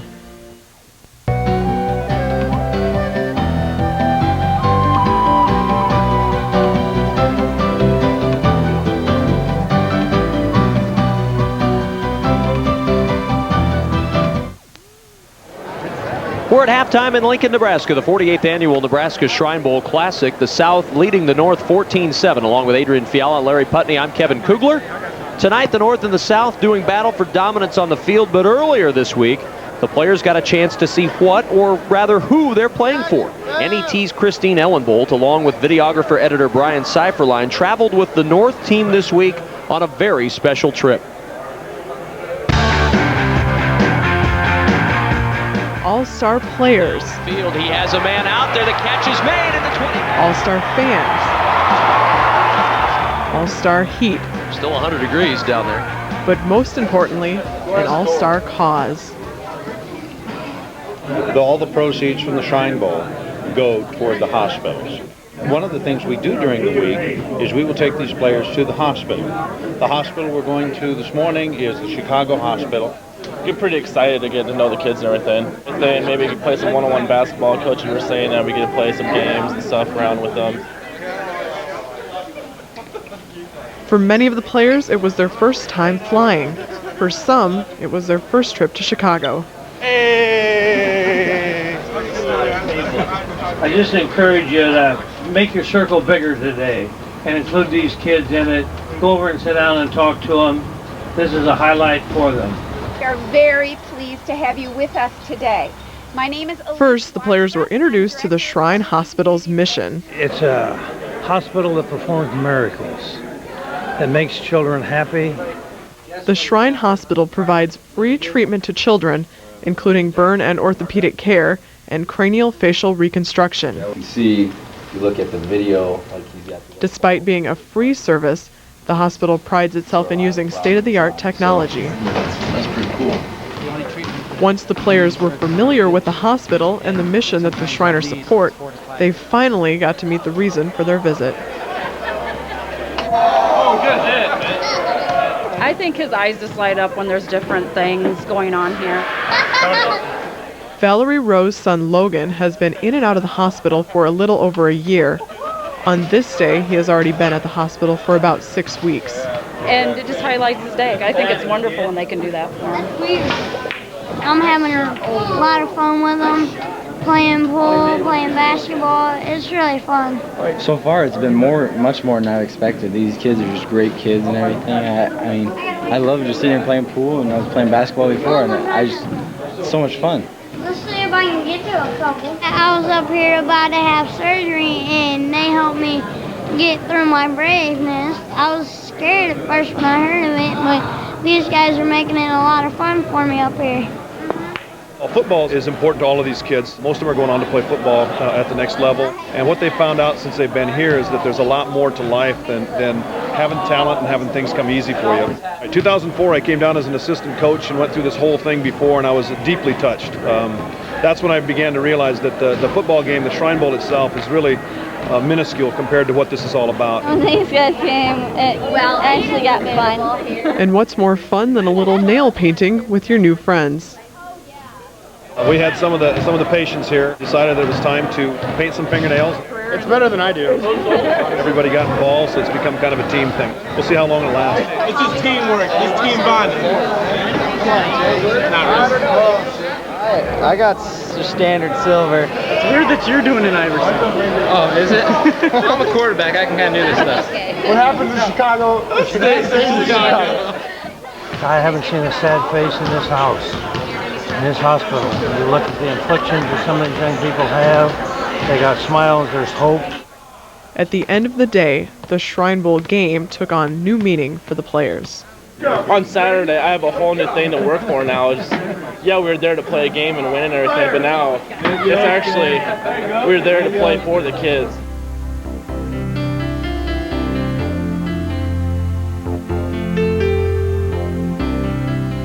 As the players got ready to board the plane back to Omaha, they had a chance to reflect on how the day had gone.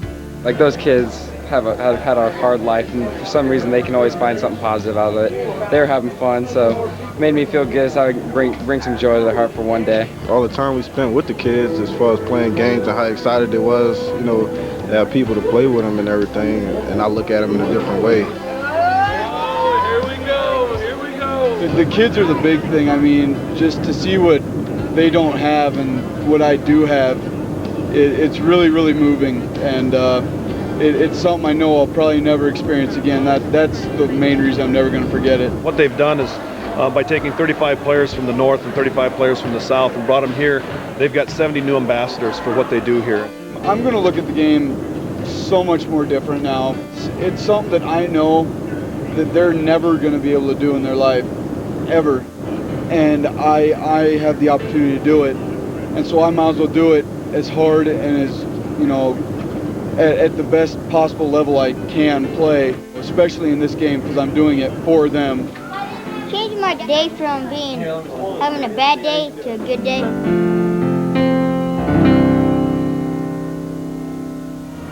Our crew traveled with the North team on Tuesday, and the South players made the same trip to the Chicago Shrine Hospital on Monday. A great experience for all the athletes. And now let's join in and listen to the Masonic All-Star Marching Band.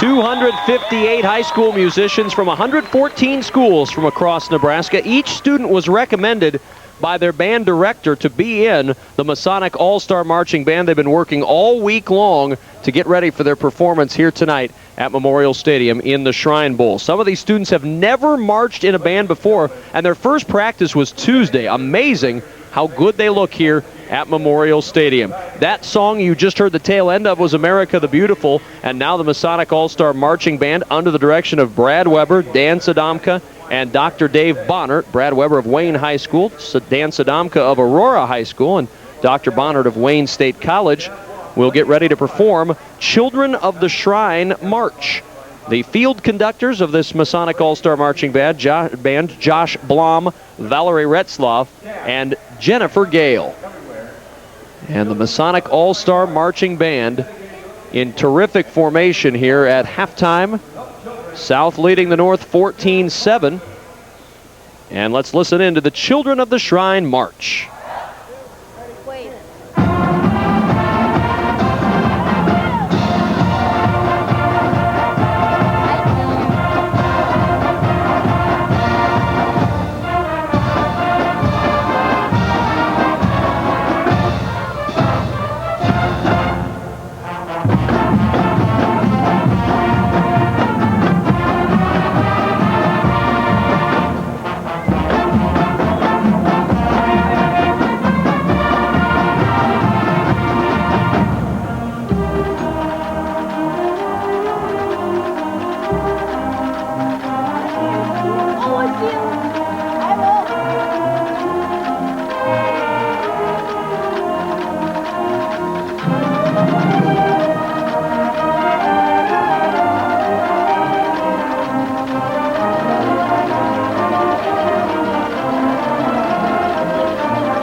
The Children of the Shrine March, as performed by the 2006 Nebraska Masonic All-Star Marching Band.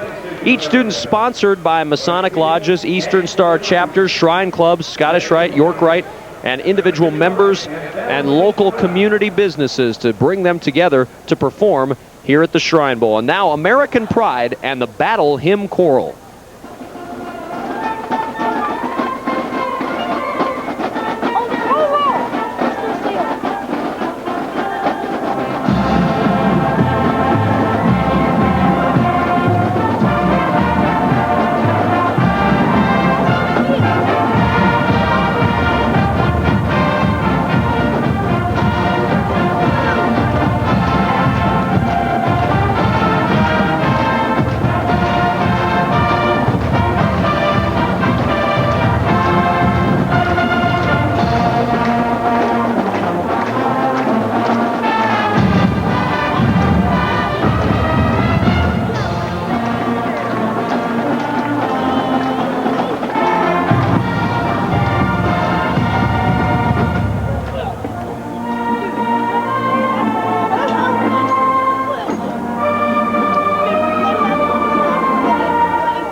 The performance you're seeing tonight from the 2006 Nebraska Masonic All-Star Marching Band is their third. They were in the Shrine Bowl banquet last night and the Shrine Bowl parade earlier this morning, and now they close with There Is No Place Like Nebraska.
Well, many of you are wondering why the fight song at the University of Nebraska has been changed to the Battle Hymn Chorale. It's certainly not. That was the combination with American Pride. I think you'll recognize this next number from the 2006 Nebraska Masonic All-Star Marching Band.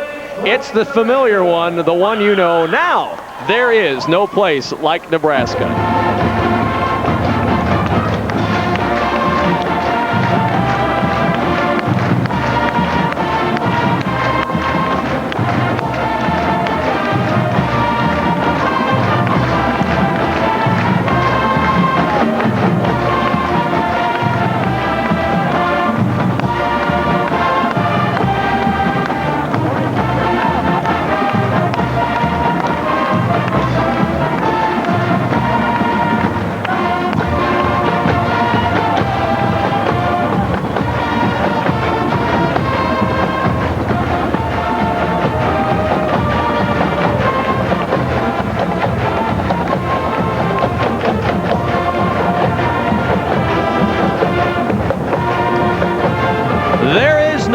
Like Nebraska, and there's no place like the Shrine Bowl at Memorial Stadium in Lincoln. The South leads the North 14-7. Second half is next. Programming is provided in part by Education Quest Foundation. For over 15 years, Education Quest has offered free college planning services. These services include scholarship searches, student loan information, college selection, and help with completing financial aid application. Education Quest is located in Kearney, Lincoln, and Omaha. Appointments are available at 800-666-3721. Programming on NET Television is made possible in part by Somnos Sleep Disorders Center, offering comprehensive testing and diagnosis of sleep disorders, including sleep apnea, since 1990. With clinics in Lincoln and Grand Island, our staff of sleep professionals strives to provide convenience, comfort, and personal care. Information available at somnos.com, because everyone deserves a good night's sleep.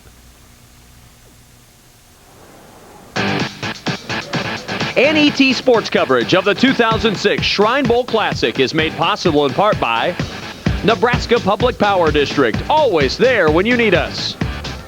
By Education Quest Foundation, improving access to college through scholarships, community grants, and college planning services. And by the Nebraska Soybean Board, promoting soy biodiesel fuel, clean burning and renewable, making a difference for soybean farmers and you.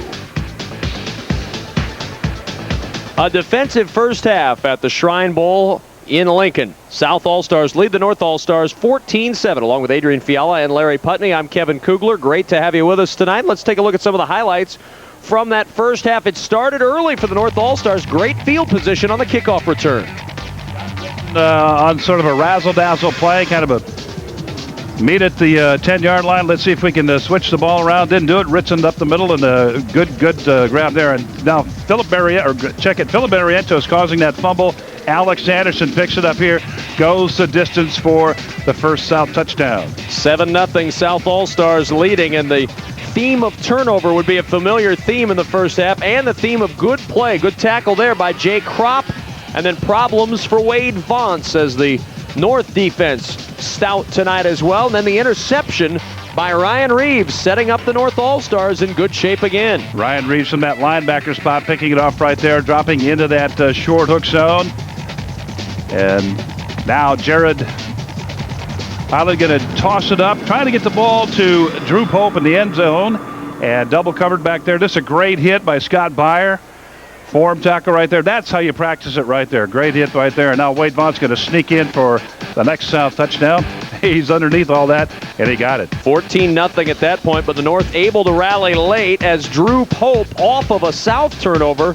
Pope catches the touchdown pass from Jared Highland, and 14-7 our score, and that's where we sit at halftime. And you see the halftime numbers, that South offense, despite the lead on the scoreboard, the offense has not been able to get much going against this North defense. Yeah, the numbers aren't all that great, Kevin. 113 yards for the North, and of course, they're behind in the ball game, just 47 for the South. But the South team defense has taken the ball away 4 times, and they've been able to capitalize on it and score twice off the 4 turnovers. They've taken 3 fumbles away and also had that pass interception. So that really is kind of the name of the game here in the first half. The South defense really stepping up. You know, the North, as we talked about first half, Kevin, they moved the ball well. They had the ball in good field position and good moves. Just not able to capitalize on that. Larry Putney is down on the sideline. Larry? Well, thanks. I'm here with Tom Olson. 4 turnovers. Ouch. That hurts. And we told the kids before the game that nobody was probably going to win this game. Somebody was going to lose it on turnovers. And right now we're losing it on turnovers. But and to their credit, they're still together as a team. They're in there. They're ready to go again. And I think that touchdown right before the half was big. Really yeah, good. I was going to say, you get one late and put the 7 on the board, and it really gave you momentum. And again, that was set up by a turnover as well. So, you know, in a game like this, you got timing and those kinds of things. Turnovers are huge in high school football, but especially in a game like this. So anything you're going to try to do here in the second half? We're basically going to continue to run the same offense we have been, try to be a little more careful with the ball. We talked to kids about securing it with both hands. And we've got some, maybe we're going to switch the tight end back and forth, maybe run it some of the different people. They try to put their strong side guy on the weak side and the weak side guy on the strong side and see what that does. Thanks, Tom. You bet. The Norfolk coach, who is tonight running the North All-Stars. A little bit of work to do, but as he said, that touchdown late in the first half turned out to be huge for his team in terms of momentum going into the locker room. And Kevin, you take a look at the numbers, and we'll do that here shortly, but ball security, well, that is the name of the game. Where have you heard that before? I mean, that has been kind of the watchword at the University of Nebraska for the last couple of years, actually all through the years, but even more so here the last 2 or 3 years. But ball security is ever so important. And again, the North really not able to secure the football as they would like, giving it up 4 times in the first half. And that, again, caused by great hitting and great defensive work by the South team defense. So we're about ready to get it underway. Is that Berglund? Yes, indeed. He played a whale of a game. Dennis Berglund out of Plattsmouth in that first game. Right next to him, 73, is Mackenzie Hemge. Both of those fellows had very, very good first halves here. Now ready to kick it off is Alex Henry here to start off this second half. And we are underway. The kickoff taken at the 2-yard line by Marquise Parker. Parker up the far sideline. Nice cutback by Parker, but he's dropped at the 25-yard line by Ryan Reeves. And the South All-Stars try to get something going offensively. Just 47 yards total offense in that first half for the South All-Stars. See what they can do here against this North defense to start the second half from the 26-yard line, where it'll be 1st and 10, and Waid Vontz out to quarterback things to start off for the South. 34 yards rushing, 13 yards passing, just 1 for 5 in the passing category for the South, as Vontz going to try to start it up here for his bunch. They're ahead, even though they did not have a lot of great numbers in that first half, save for the turnovers. First down, Vontz on the roll. Has a man wide open downfield. It's Ferris at the 50-yard line. Almost dropped it, but able to pull it in and down to the 43-yard line of the North All-Stars. Well, they got Eric Pieper from Northworth Catholic, the corner, number 32 in the red jersey here, to really bite on the play action. As you see, Vontz coming out here, and Pieper coming up, and then he saw what was happening, Kevin, and decided to turn around and go. But by that time, it's way too late. As you see, Vontz on that great play action work, and the great toss there, good catch as Ferris hangs on to the football. Good work by that South team offense so far. Oh, here we go. Terrific play by Kyle Moore all over Brendan Lease in the backfield. It's a loss of 2 back to the 45-yard line where it'll be 2nd and 12, and the Elkhorn product, the brother of Nebraska defensive end Jay Moore, makes a great play. And he'll be walking on to Nebraska this year. 42, Kyle Moore comes right into the hole. Nobody touched him. Kind of easy to make plays when nobody touches you. That helps. And it really does. And you got a little bit of a chute there that you can come out of, and it really it traps the ball carrier in a lot of ways. So you can make that hit. But a great job by Kyle Moore, 6'2", 230 pounds, making the hit. 2nd and 12 from the 45. Vontz under pressure, lobs it down the sideline, incomplete. He had to get rid of that in a hurry because big A.J. Williams out of Omaha Benson was right on his doorstep and smushed him just as he got rid of it. Yeah, as a quarterback, you're going to take a pop or two, and he took a pop or two right there. Williams, youngster at 6'1" and 215 pounds, moves very, very well. See him coming in right there. They tried to block him from that right side, but he was able just to use that left arm as leverage to move the blocker out of the way. Get him with the right arm, and he did, and he caused that errant toss. Lease and Scott will go out wide to the left side, Parker to the right. Now Lease in motion to the right side, and the give up the middle. Preston Kaufman with a big hole. He's got the first down to the 30-yard line. On 3rd and 12 from the 45, a 15-yard pickup, and then flags at the end of the play. The play was over, ball down at the 30, and then flags flying in at the end. Boy, and you watch Richard Dugas and Cale Holscher on the play, Kevin. That's the center and the left guard for the South team, respectively. There's a penalty on the play, and the ball's going to come back. It's a dead ball personal foul situation. Let's go downstairs to Larry Putnam. Well, Aaron Terry and DJ Jones, Kevin, we're in a little scruff at the end there. They came up from the end of the pile, and DJ Jones just hauled off and punched him right in the face mask, immediately drawing the flag. DJ Jones is being escorted off the field, Larry. Might have been ejected, Kevin. Yeah. I mean, he backed up and just hauled off and cocked him right in the face mask. Unfortunate for DJ Jones, youngster headed to Nebraska. Scholarship player, and he's not happy at all with it. But let's focus on somewhat positive things here. The blocking by Richard Dugas and Cale Holscher. They sprung that play right up inside.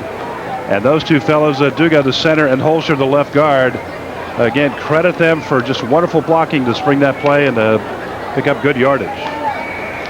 Jones is on the sidelines, and it was a dead ball personal foul against Jones. So the first down was recorded. The play was over. And as we look at our field, and Mike O'Neill signaling a first down for the South All-Stars. It'll be a first down. They lose the 15 yards back to the 45-yard line, and it'll be 1st and 10 from there. But the South may have lost more. Perhaps their starting right guard, DJ Jones, on the sidelines right now. 2 wide to the left of the line. Single wide out is Parker to the right. Lease in motion. Snap is fumbled by Vontz. Picks it up, and he's able to make something out of it across the 40 near the 39-yard line. Well, that looked like huge trouble, but Vontz able to gain some good yardage. And back downstairs to Larry Putney. Talked to the official, and he said indeed DJ Jones was ejected for throwing the punch at the end of that play. Wow, so a rough night for the Nebraska scholarship lineman. The first commit in Nebraska's 2006 class, and his night ends early. 2nd down and 4 for the South All-Stars from the North 39-yard line. Under 10 minutes to play, 3rd quarter, and the South leading the North 14-7. Screen set up for Lease, and he's drilled right at the point of catch by Eric Pieper. No room at all for Lease to run, and a personal foul against the North All-Stars now. Getting a little chippy down there here in the 3rd quarter. Tempers are flaring right now. You don't like to see that happen at all in a contest of any kind, but it's certainly in this ball game as we'll see a penalty now on the North squad. The South adjusting to the ejection of DJ Jones. Jared Schwady is now in at center, and Richard Dugas, who played center, has moved over to the right guard spot. Abe, you've been around a lot of football. When you shuffle the offensive line like that, especially in an all-star game, that takes a little while to overcome, doesn't it? It does. It takes quite a bit of time. In fact, Kevin, the timing is such an important factor. As you see the play right there at Pieper. Just a great play right there. It's tough for that corner guy to come up and make those kind of hits, and he was there to make that play. A solid, hard tackle, and you love to see those kind of plays. Pieper from Norfolk Catholic going to Midland this fall, play football there. But yeah, Kevin, you're right. You take one of the pins out of the machine, and it takes a while for the machine to get back up to speed, get the timing on the machine. Timeout taken by the North All-Stars. 1 week from Monday, you'll have another opportunity to see the top athletes from across the state competing in the 2006 Nebraska All-Star Girls and Boys Basketball Games. Beginning at 6 Central, the All-Star Girls basketball team takes the court, followed by the boys at 8. See the action live on NET1 and NET HD, Nebraska's home for sports. So the North All-Stars taking the timeout. May just be a regrouping timeout here for the North All-Stars. And back downstairs, Larry Putney standing by with a guest. Well, I'm down here. Thanks, Kevin. Talk about your involvement with Shriners Hospital. Well, my husband, Jason Pratt, was actually honored last year, and I was the Grand Marshal last year for the Shrine Bowl, and had an opportunity to go to the hospital and see the great work that the Shriners do in helping children even across our state. So it was a tremendous honor, and once you go and visit the hospitals and see the children, you're hooked. I mean, it's something that I love now and enjoy, and support the Shriners in any way that I can. So. Of course, we're talking with Stacy Pratt, who was, as you said, the Grand Marshal last year. So you continue to be involved because of what you did last year. I do. I love it. You know, you meet the Shriners, and the dedication that you see there is just absolutely amazing. They raised, I think they'd raised $65 million or something this year to run 22 hospitals across the United States. So it's quite an endeavor. And when you look at these gentlemen and their passion and their drive to help these children, it's heartwarming, and you cannot not become involved. It's truly amazing. Thanks, Stacey. Thank you. Now, great to see the involvement continuing from past Grand Marshals as Stacy Pratt back here for the game. 2nd and 5 from the 20, and a catch made at the 13-yard line by the tight end Mike Higgins, who dives to make the play, and it'll be a first down for the South All-Stars. Good work by Higgins that time. A lot of pressure put on the quarterback by Scott Beyer coming from the linebacker spot again. He is all over the field. He'll handle the running play. He'll come on the pressure as far as the quarterback goes. Talking about Scott Beyer, UNO getting a good one. That youngster from Howells, Nebraska. First down and 10 from the North 13. South leading by a touchdown, looking for more on the option play. Vontz sheds a tackle, and he's got another first down at the 3-yard line of the North All-Stars. First time we've seen a little option football here tonight, and Vontz takes it for 10 yards. Fake that dive to the fullback. That brings in the backers, and they're holding on. They're going for that fake. You saw the fake right there. Number 62, George Drennan, going for the fake. Then Vontz going up. Kellen Wells, number 38, had a chance to knock him down, about the 7-yard line. Couldn't knock him down. Vontz got it inside the 5.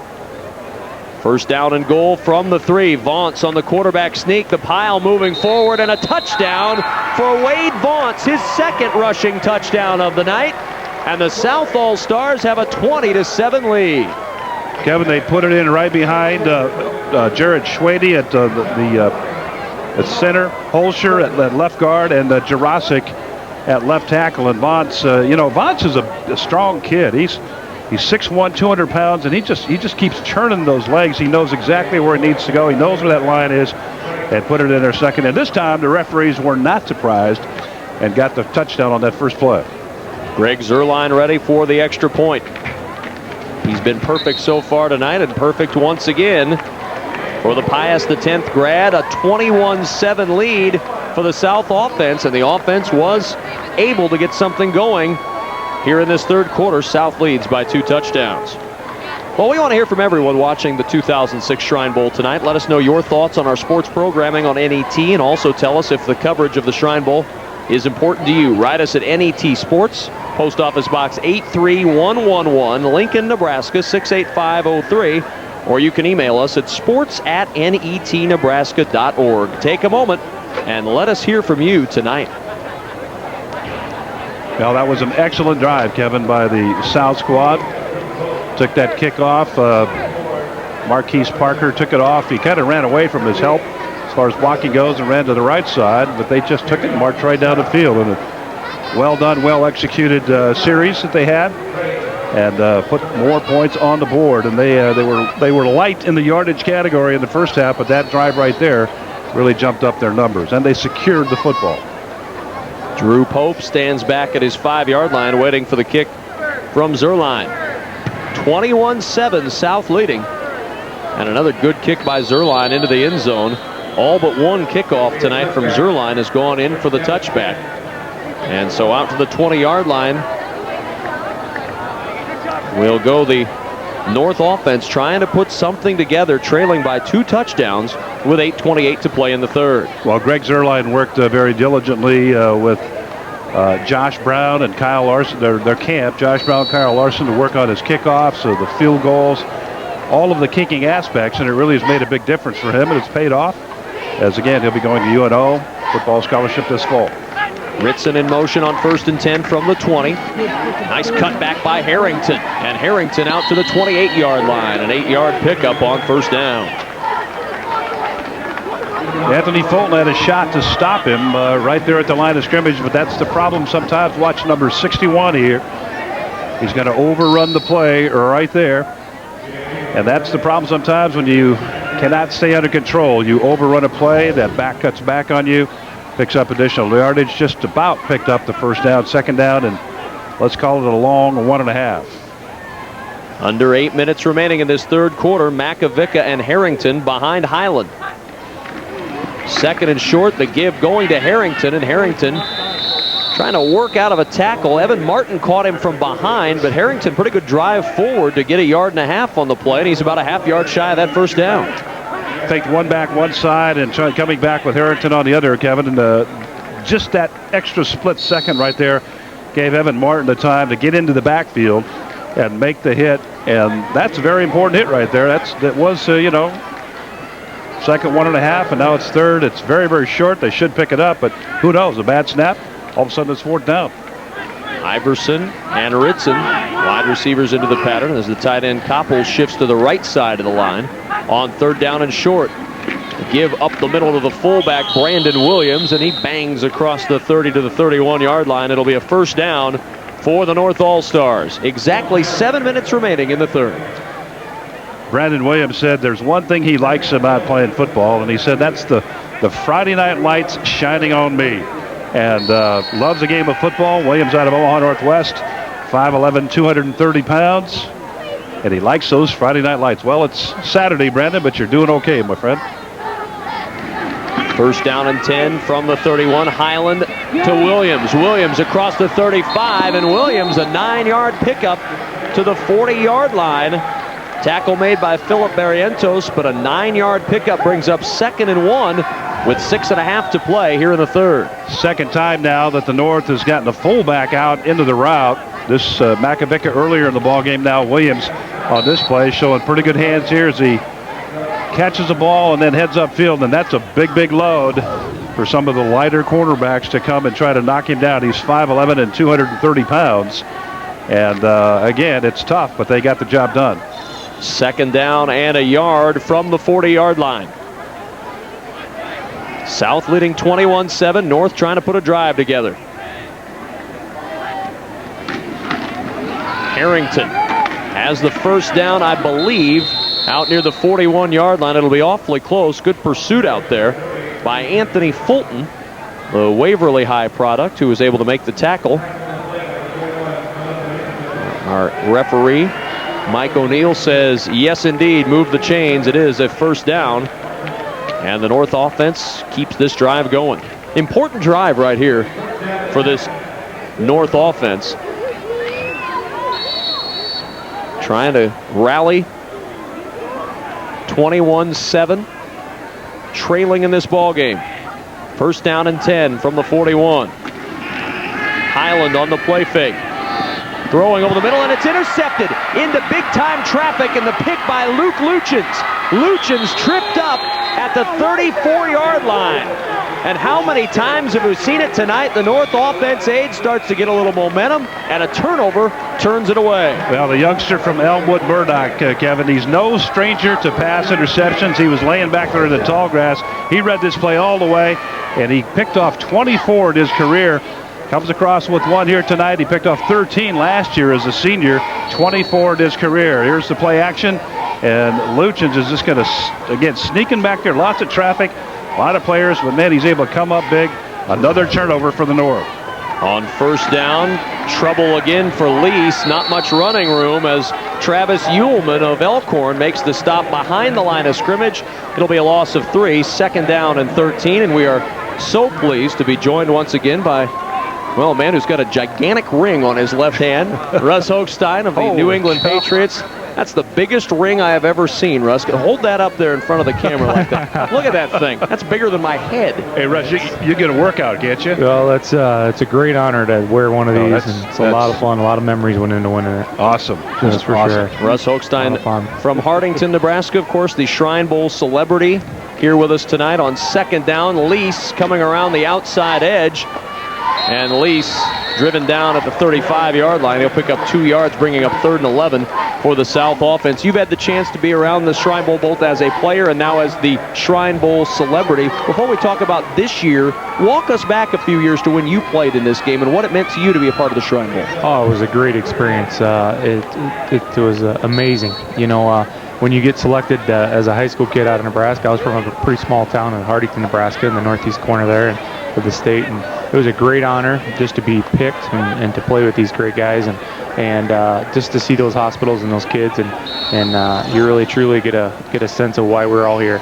Russ, how tough was it in terms of the offensive line to come together and make it all work in a span of, 1 week of practice? It's pretty tough. You know, you play with such good players, though, and the coaches on both sides here work extremely hard and prepare and plan so well that when you come in here for that week, and I think they have a pretty good game plan, and the guys fall right in line with it. We were talking about when DJ Jones left the ball game here just a bit ago. You know, they changed the configuration of the South team offensive line, and what kind of adjustment it took, and it's a bit of an adjustment when a new guy comes in. Oh, it is, yeah. You know, and if they haven't been playing that position a lot, or if they're cold off the bench, sometimes it changes the momentum, or it can actually change the flow of the game a little bit for the team. So, but they're all doing all right, and these guys are a great group of guys, both teams. I got to meet with both the North and the South, and I have never heard such good compliments about two groups of guys. They're real polite and courteous, and everybody in the Shriner on both sides of the Shrine Bowl have said that they're fun to work with. Well, it's pretty remarkable, Russ, for someone who played in this game, grew up in the state of Nebraska, to come back now as a Shrine celebrity and get the chance to talk with these two teams as you have this week. Oh, it's been great. You know, it's amazing. I played in it 10 years ago, and to think that 10 years went that fast, and now I get to see the other side of it. It's pretty neat. So it's a great honor, you guys. The Shriners work extremely hard at what they do to put this on, and it goes to a great cause.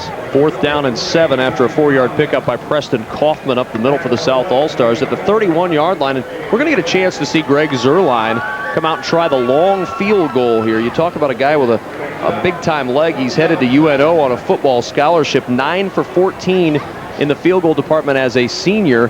And he was banging them from way downtown at practice this week into a breeze over 50 yards. They are very confident in Greg Zerline. This one will be a 48-yard attempt. And he's been successful in his career 74% of the time, 27 of 37, as we're about ready to see him attempt it here.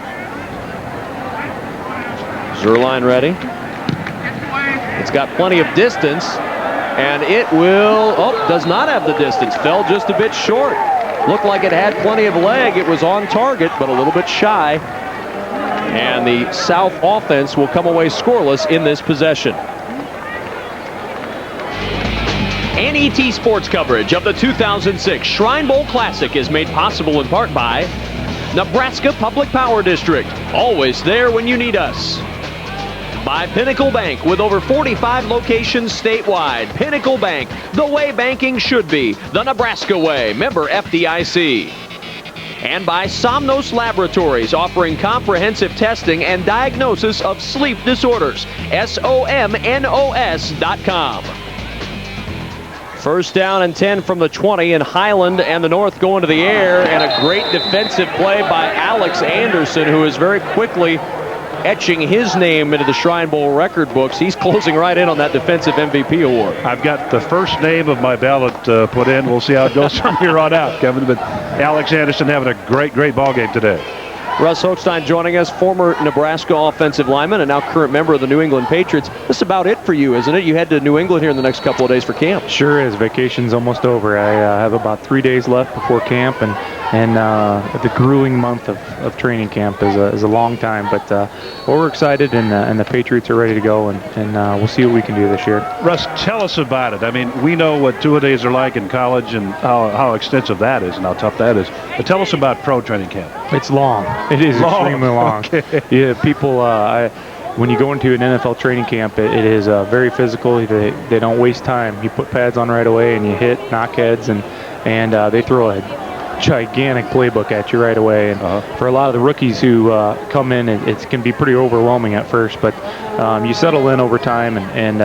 But the days are long. It starts about 8 in the morning, and you go to about 9 at night, and so they can be pretty long, pretty tiring. But that's where you make a lot of improvement as a team, and you need those months. Are you pretty sick of football at the end of training camp? Oh, by that point, yeah, you're pretty wore out. But it's part of the game, and it's part of our preparation to become a good football team down the road, and you need that to get to the end of the season. You know, that's where it all starts, and it culminates at the end, and you hope you're in that playoff run. And of course, when it ends up in a Super Bowl, not only a Super Bowl, but a Super Bowl win, it makes that training camp all worthwhile. Oh, it does. Yeah. It does. You'll want to play a long time when you can be in a Super Bowl, so that's for sure. 2nd down and 10 from the 20-yard line for the North All-Stars. 2 wide left of the line, single wide out is Pope to the right. Makovic the lone setback. Highland under pressure, and down he goes from behind. Ben Martin, the Nebraska scholarship recruit, blazing in from the outside, and Highland brought down from behind on the sack. Boy, Martin moving very well at 6'4", 265 out of Lincoln Southwest, and just came across. He beat that block on the left-hand side there. Dave Randall trying to block him. He beat that block very quickly, and you'll remember that name, Ben Martin. You'll hear that name again in a year or two. Russ, do you have a chance when you're in the middle of it to look back and look around at what your career has been? Obviously, some great college teams here at Nebraska. Had the chance to be part of Super Bowl champions in the National Football League. You ever have a chance in the offseason to sit back and think, what a remarkable career you've had the chance to be a part of as you're still in the middle of it? I tell you what, I haven't really thought about it much.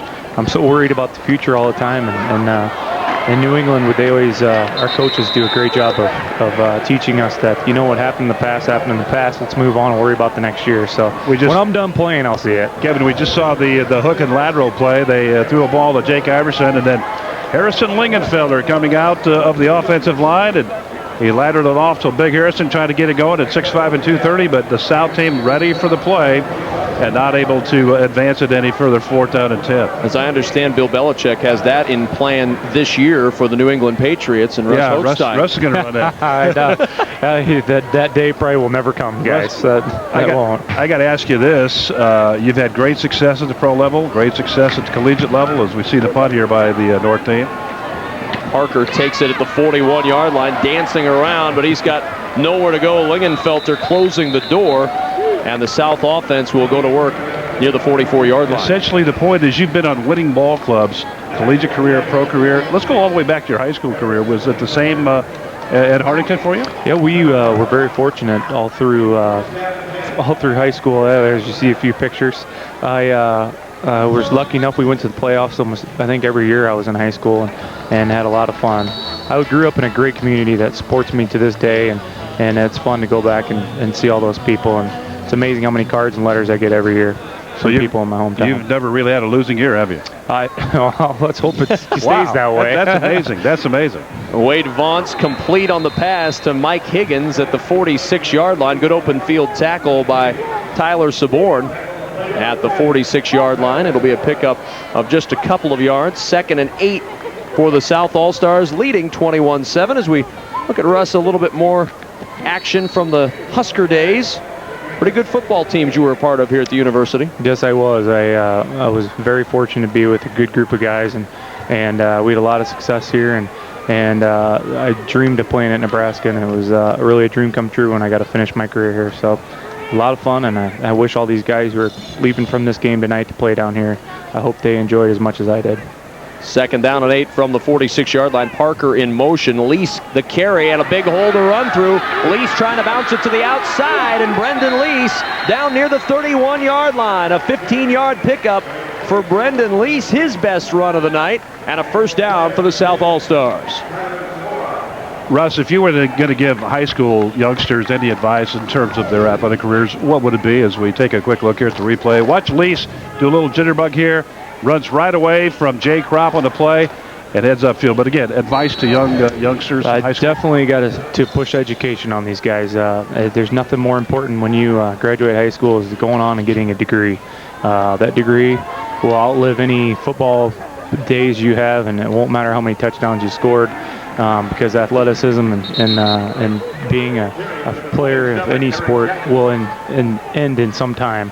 And having that education and that degree to rely on is something that's very, very important for these guys. Well done. Russ Hochstein back in Nebraska for just another probably few hours before heading up for training camp. Yep. We've seen the final play of this third quarter of the 2006 Nebraska Shrine Bowl Classic. Russ, thanks so much for stopping up. Congratulations on your success, and best of luck this upcoming year. Thank you very much. It's been a great honor to be here, and I wish you guys the best. Russ Hochstein of the New England Patriots, making Nebraska proud. We've played 3 quarters here at Memorial Stadium in Lincoln. South All-Stars leading the North 21-7.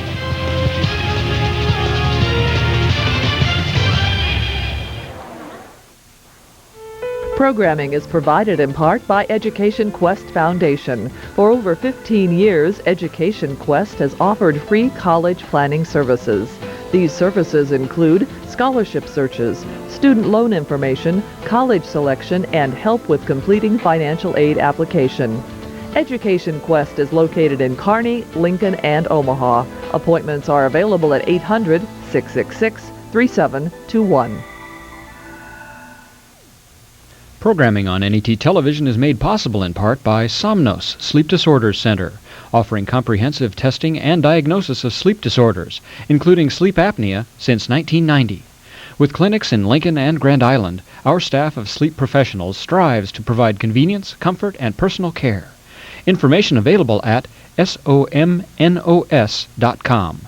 because everyone deserves a good night's sleep. Now the campus of the University of Nebraska-Lincoln. Quiet now, but bustling soon as we close in on fall. Start of the fourth quarter, 2nd and 6 for the South All-Stars as Marquise Parker driving forward to the 13-yard line. Good gain on the play of 13 yards for the Omaha West Side product. And it'll be a first down for the South All-Stars, trying to put a touchdown on the board here, Aid, that might just about ice this one for the South. If they do that, Kevin, really would go a long way in getting that job done. But that play is basically just a speed play, as we talked about earlier in the first half.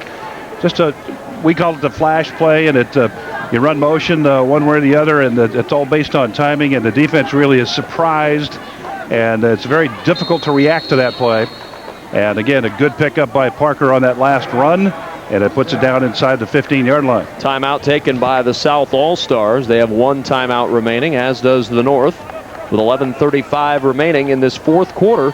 A 21-7 lead for the South, trying to get this victory here tonight in the 48th annual Nebraska Shrine Bowl Classic. Don't know if any time in the previous 47 there's been better weather for this ball game. Let's go downstairs, check in with Larry Putney. Well, thanks, Kevin. I'm here with Shannon Kloppenberg, and we're telling you stories about people who have been helped by Shriners Hospital in this game all throughout the night, and Shannon's another great example of that. Shannon, why don't you talk a little bit about what Shriners Hospital's done for you? I was born with a unilateral cleft lip and palate, and I've been going to Shriners Hospitals in Chicago since I was 3 years old, and they've given me 15 surgeries to help repair my face. So it must be nice coming out and seeing all these guys playing to help out Shriners Hospital, huh? Yeah, it's really nice of all the football players to volunteer their time and energy for Shriners. It's nice of them. And I hear you're just a wonderful singer now. Tell me a little bit about that. Oh, yeah, I guess I sing a lot. I try. Thanks very much. I appreciate it, Shannon. Yeah, thank you. Well, another great story, a success story from the Shriners Hospital, and there's so many of them throughout the country, and it's just great to highlight some of that here tonight as we come up with a 2nd down and 1 from the 4-yard line for the South All-Stars. faking that dive play again, Kevin. Waid Vontz faking that dive play, tucks it in behind, steps to the right-hand side, right behind Richard Duga on the block, got it inside the 5. 2nd and 1. Lease with the carry. Brendan Lease trying to work for that goal line. And he comes up just a bit short, but it will be good enough for a first down for the South All-Stars. 1st and goal inside the 2-yard line with 10:49 to play, 4th quarter. Scott Byers stepping inside. Big tough Scott, 6'3", 215. 3-time All-Stater from Howells. Stepped inside the hole that time and made the hit. Short, if any, gain on the play. Well, maybe about a yard and a half. 1st down and goal from the 1.5-yard line. And Vontz trying to get his 3rd touchdown of the day, but this one going to come up just a bit short on the sneak as he stopped inside the 1 at about the half-yard line. 2nd down and goal from there.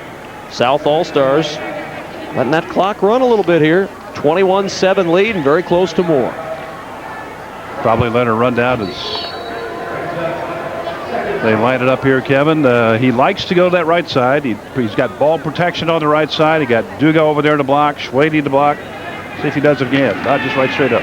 Flags fly as Vontz dives into the end zone for the touchdown. If it stands, it'll be Vontz's 3rd touchdown of the night. We'll see what the referee Mike O'Neill says. It's a false start against the defense. That'll be declined, and a touchdown for the South All-Stars. They lead it 27-7, and for Waid Vontz, his 3rd rushing touchdown of the evening. Just tucked that last one right behind Schwady, the offensive center. Didn't have very far to go, so get the ball up, get the quick snap, and make it move. He did that. Schwady a good block, Duga a good block. Holscher on that left side just kept people at bay, and they put up another score. Perhaps soon to make it 28-7 here. South on top. Zerline perfect so far on the extra points tonight. Down on one knee is Luchins with the hold. And the kick from Zerline is right down the middle. 28-7. The South All-Stars leading the North All-Stars with 10:08 to play. And Waid Vontz, the Cambridge product, who's headed to University of Nebraska Kearney to play basketball, perhaps in his, well, likely in his final football game, making it a memorable one as he scored 3 touchdowns so far this evening. Let's go downstairs and check in with Larry once more. Thanks, Kevin. I'm here with a name everybody recognized, Bob Lingenfelter, who played, of course, for the Huskers through '77, but played in the Shrine Bowl back in '72, and now your son's playing. That must be nice to see him out here playing. Well, it really is, and the Shrine Bowl is a great game to play, and these guys do a tremendous job with the money they raise, and Harrison's the same way as me. You go out and see those kids, and you really realize who the heroes are, and it's not necessarily us football players. He had that little hook and lateral there. He's got some wheels, huh? I never got to touch the ball. He's an offensive lineman. He's got evidently more political ability than I, because he even managed to get elected captain on the team, so it's a pretty good deal. Well, speaking of being elected, congratulations on being elected into the Nebraska Hall of Fame, and I know you'll go in the second Nebraska football game of the season right here at Memorial Stadium. I believe that's September 8th, and I was really tickled pink to get that. That's quite an honor, and I kind of didn't know what to say. Bob, congratulations. Thank you very much. Bob Lingenfelter, great guy, and has raised a terrific family, and congratulations again from us to Bob for getting into that Nebraska Football Hall of Fame. Well, Bob played in a game, as Larry said, in '72. He was also the outstanding defensive player in that ball game, so excelled in the Shrine Bowl, went on to a great career at Nebraska, and now inducted into the Hall of Fame. Outstanding. There he is, Big Bobby. He was one of the bigger guys at the time, Kevin, the extraordinary size back in 1972. Still one of the bigger guys in his section there. Highland to throw on first down. The catch is made at the 25-yard line. A pickup of 5 yards. John Rust on the grab. Out to the 25, actually a pickup of 7 yards. It'll be 2nd down and 3 for the North All-Stars. Well, with a 21-point lead, the South, a 21-point lead, I think this is going to be 9 minutes of you throwing the ball, maybe mixing a run here and there, but you're 21 down with 9 minutes and counting left. You got to do something quick. Highland throws a little tall for John Ritson. And it'll bring up a 3rd down and 3. 9:25 to play in this 4th quarter. And time, as Adrian just mentioned, running out for the North. And Coach Kevin, what that means is a great opportunity for the defense. When you know that the offense has to put it up, you're going to be ball hawking in the back end there with your secondary. Your linebackers, the defensive linemen, going to have their arms up and try to get the pressure, get the arms up, tip a ball, and create another turnover if they can. They've done a good job of doing that thus far in the ball game. Jared Highland's gone the whole way at quarterback tonight for the North All-Stars. Makovica up the middle should have enough for a North All-Star 1st down. They needed 3. Makovica got 4 to the 29-yard line. It'll be 1st and 10 for the North All-Stars. Well, they keep the drive alive. That's what they intended to do with Makovica. Again, as we said earlier, big, tough, smart. Usually rely on him for 2-3 yards. He got it there, and he got the 1st down. From the 29 on 1st down, Highland, quick drop, and the pass tipped and incomplete. Good tip by Anthony Fulton, who got out there to get a mid on it, and it's 2nd down and 10. Yeah, he knows what's coming, and there he is with all the stickers on the hat and whatnot. As Highland drops back and Fulton just tips the football, and you know, if you can just get a little more of the mitt on the ball, you tip it up, you catch it, you go for 6. And so again, it creates opportunity. Nothing in front of him, except green field and an end zone. As a defender, you love situations like that. I mean, you know what they're going to do for the most part. So just go after the ball. Ball hawk as best you can, pick off that pass and go. 2nd down 10 from the 29-yard line. Makovica gets the carry right up the gut. Makovica dragging tacklers near the 39-yard line. A 10-yard pickup and another 1st down for the North All-Stars. And Justin Makovica, a name that is certainly familiar. As Aid mentioned earlier, the bloodlines run pretty deep in Nebraska football lore and the Makovica name, and Justin appears to have that same knack at Memorial Stadium to make some big plays. And what you got to like about Justin Makovica, in addition to his athletic ability, National Honor Society 3 years, president of the National Honor Society 1 year, and just excelled as a student, excelled as a player. Highland in trouble on the move. Highland, big hit at the 42-yard line. Mackenzie Hemge with the tackle. Highland made positive yardage, though, 3 yards on the play, and it's 2nd and 7. Creates a long 2nd down, however, and we'll see what they do here. But again, you got to be thinking throwing the football. It's Highland talking to his people, and there you talk about all the decals on the hats. Everybody trades decals. Somebody from the Oakland Raiders, they must have been hanging around maybe Hochstein. He had a few of those left over. 2nd and 7 from the 42. North trailing 28-7, coming up on 8 minutes remaining in this 4th quarter. Highland swings it out to Makovica. Makovica lunging forward. Good balance by Makovica, shedding a couple of tackles and into South territory at the 48-yard line. Another 1st down. We've seen some good stuff out of Justin Makovica, both running the ball and catching out of the backfield. You bet. Again, as we said earlier, Kevin, there's not a whole lot that he can't do on the football field. I mean, probably kicking PAT and field goal might be a problem, but other than that, he can do pretty much of the rest of it. Justin Makovica, UNL is going to walk on here, much the same as his brothers, and try to have as great a success as his brothers did. From the 48-yard line, 1st down pass to Ritson. Trying to cut it back against the grain. Mackenzie Hemge there to make the tackle at the 36-yard line, but another 12-yard pickup and another 1st down for the North offense. They've had opportunities to move the ball like this tonight, but turnovers have killed this squad. Exactly, Kevin. They've had all kinds of opportunity to move it, and they have moved it at times, but they get down in the right spot, get right down in the scoring zone, and then they turn it over. They fumble it, cough it up, whatever. Had an interception earlier in that 2nd half, and just turning the football over. You cannot win football games when you do that, and do it as much as they did in that 1st half. 1st down and 10 from the 36-yard line, and flags fly. It looked like movement up front again.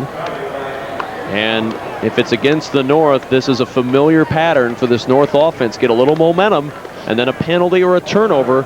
It's been undercutting the offense most of the night, and it's a 5-yard penalty against the North. It's a little miscommunication there between the center and the quarterback, the center, Jordan Frisch. And Highland, the quarterback, and not sure of the snap count, not on all fours, as we say, with the snap count. And created that problem, and then it creates a problem for everybody else down the line. First down and 15 from the 41. Highland.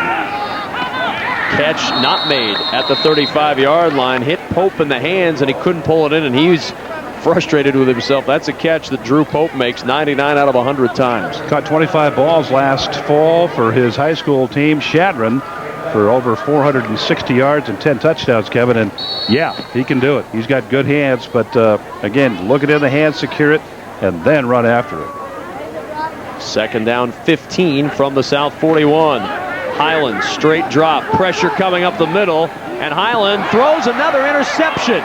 This time the pickoff, Cole Ficken from Bruning Davenport. Ficken takes it back to the 48-yard line, and that South defense, appropriately termed tonight by my partner ball hawking, and they have certainly been a ball hawking defense tonight. Another turnover as Ficken gets the pick. Well, again, Ficken knows that playing defense, that the North team's under the gun. They've got to throw it, so get ready and let's go for it. He did it right there. Great break on the football by Cole Ficken out of Bruning Davenport. Headed for Concordia this fall on a football scholarship and an academic scholarship. You see him right there, trying to weave his way up the line, cutting to the inside, and then heavy traffic's going to bring him down. But great job by Ficken. Silas Fluellen back in at quarterback now for the South All-Stars. So they give to Eric Jackson, the Boys Town product, a 2-yard gain to midfield. Second down and 8 for the South, and they just want to keep that clock running, leading 28-7. You betcha. Just grind it out here and burn as much time as you can on that clock. 6:40 and counting down, 6:39, 8:38. And take as much time as you can to get the play off. But most important, Kevin, hang on to it. Game's pretty well under control, though, for the South. Going to be tough indeed, if not impossible, for the North to come back and get her done. Second down and 8. They'll offset the backs behind Silas Fluellen. And the give to Tyler Smith, trying to bounce it to the outside. And the pursuit from the backside brings him down. George Drennan after a pickup to the 47-yard line of the North defense.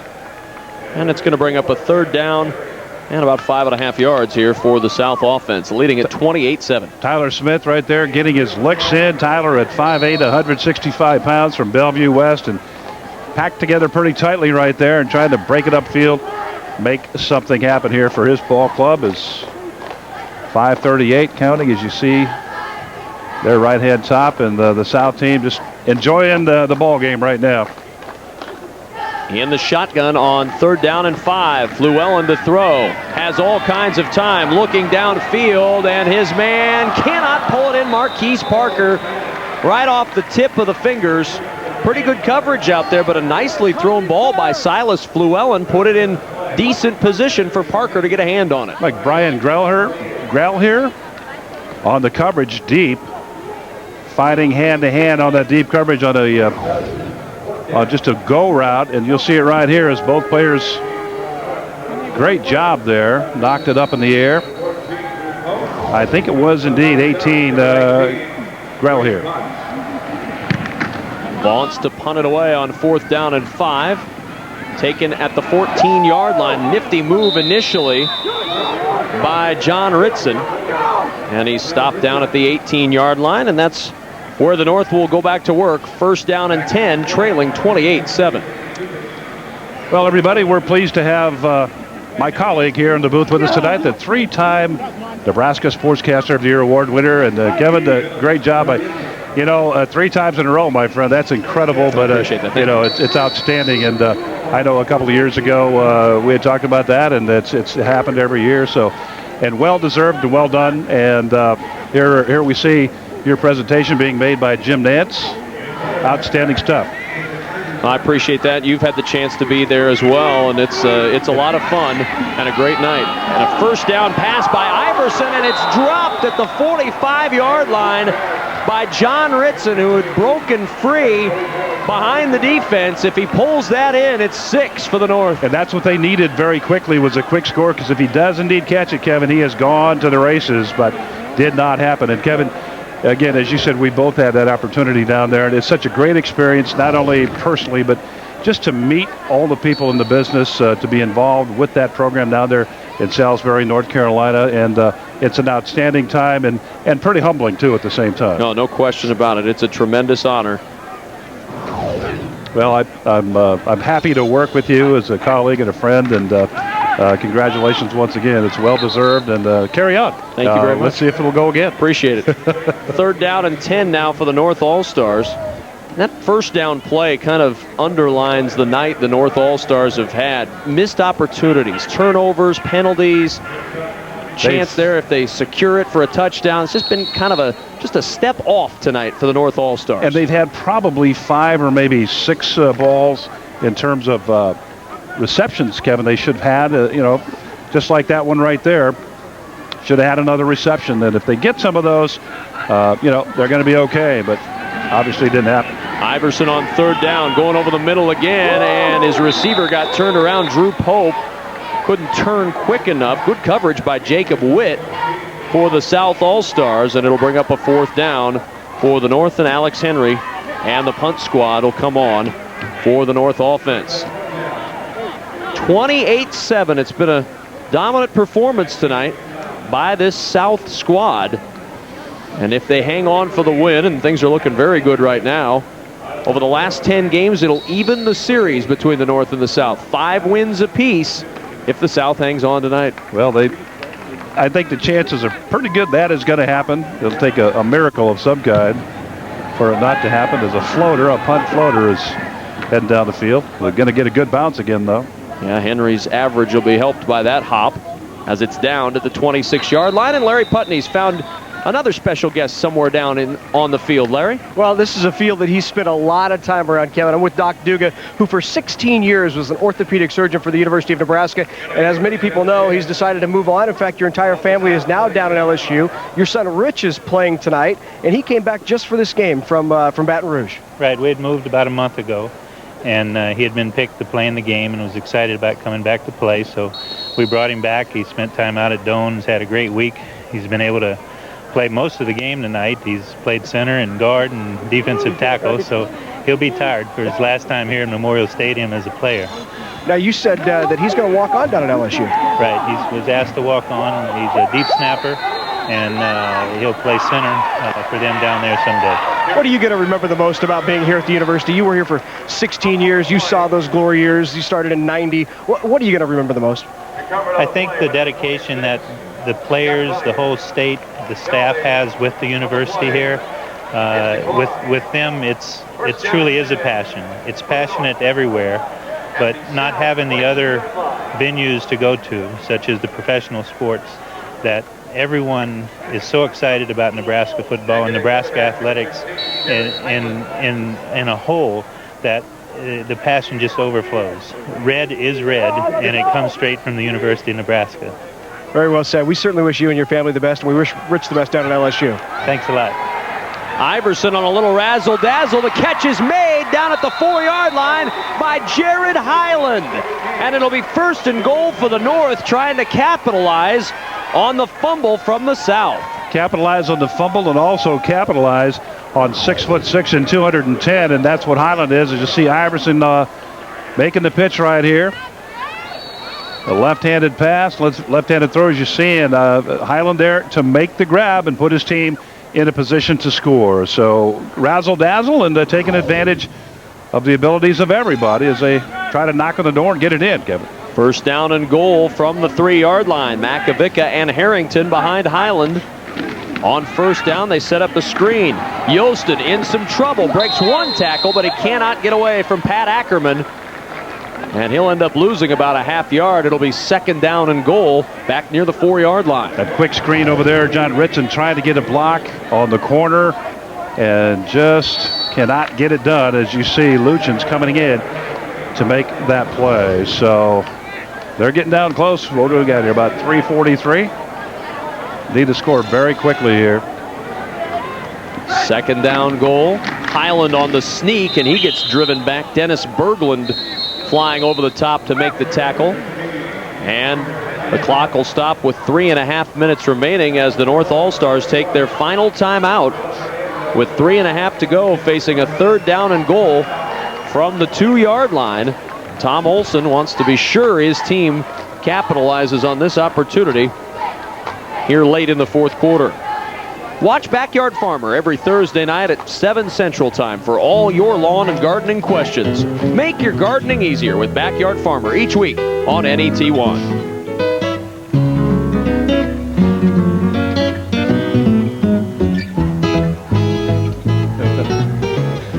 Well, Tom Olson trying to. Like that. That's good. Yeah, it's a little hoedown music for Tom Olson. Hoedown, I like that. It's like the Jeopardy music. This is the music that Tom Olson asked to accompany any huddles that he has tonight with the North All-Stars, and so he's working out a strategy to try to dig up a touchdown here with 3.5 to play in the 4th quarter. The South leading the North 28-7. Gary DeBoer, head coach at Lawrence Nelson, is trying to get himself another win here at Memorial Stadium.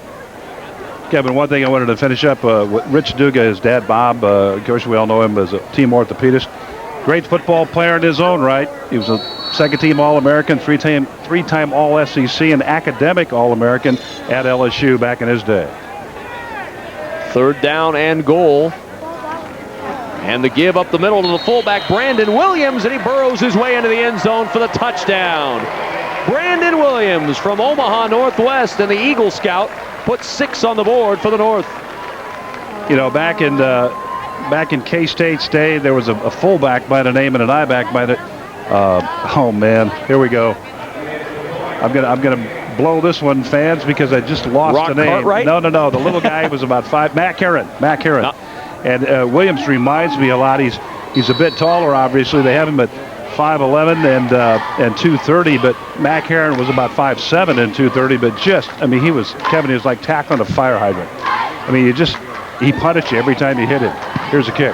Alex Henry with the extra point tacked on, and the North still with a little sign of life. South All-Stars 28, North All-Stars 14.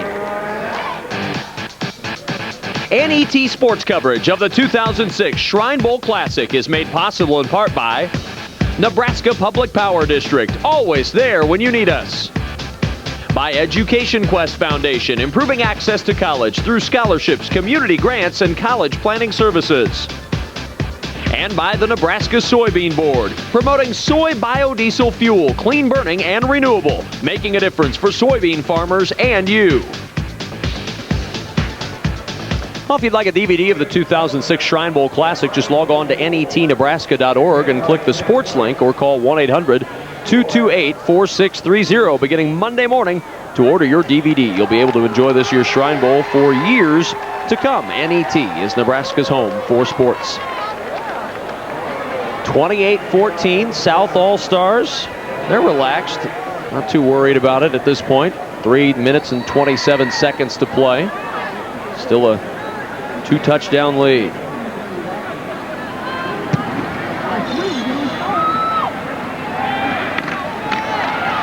The North getting it back in the Shrine Bowl rules.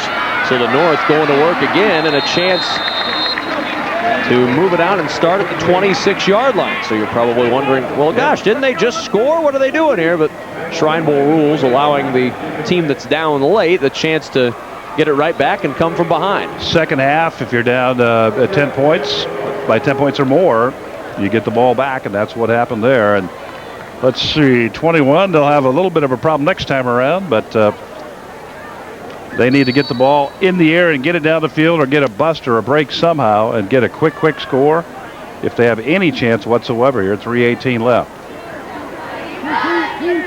Highland and the North All-Stars down 2 touchdowns, back to work. Highland over the middle, and it's dropped by John Rust at the 23-yard line. Had a little room to, or rather the 28-yard line, had a little room to roam too out there, did Rust, but it'll bring up a 2nd down and 10. Yeah, that short crossing pattern, that was a pattern that really was made very outstanding and very successful by Peyton Manning at Tennessee. He ran all of his people, Peerless Price and whatnot, underneath on those 2 and 3 short underneath routes like that, and then they catch the ball, and once they caught it, they were gone. But you got to catch it, and that's one thing the North has had trouble with here tonight. Trips to the left of the line on 2nd down and 10 from the 26. Highland will roll that direction. Pressure coming, and down he goes at the 15-yard line. Terrific pressure from Mackenzie Hemge, who has played a very solid Shrine Bowl tonight.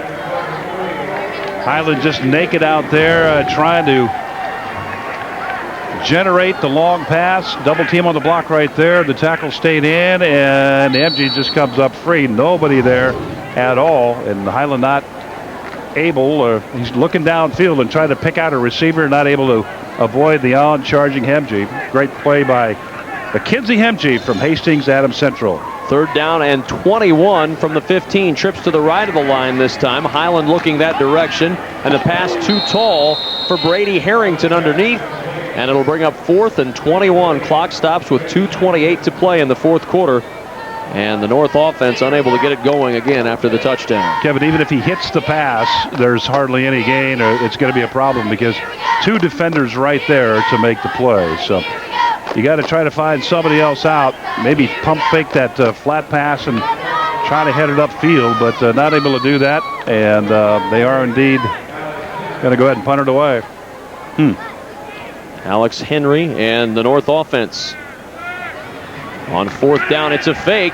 Snap to the up back. They throw back across the field to Yostin down the sidelines. Yostin in some trouble. Breaks one tackle, but he cannot get away. Well shy of the 1st down at the 23-yard line.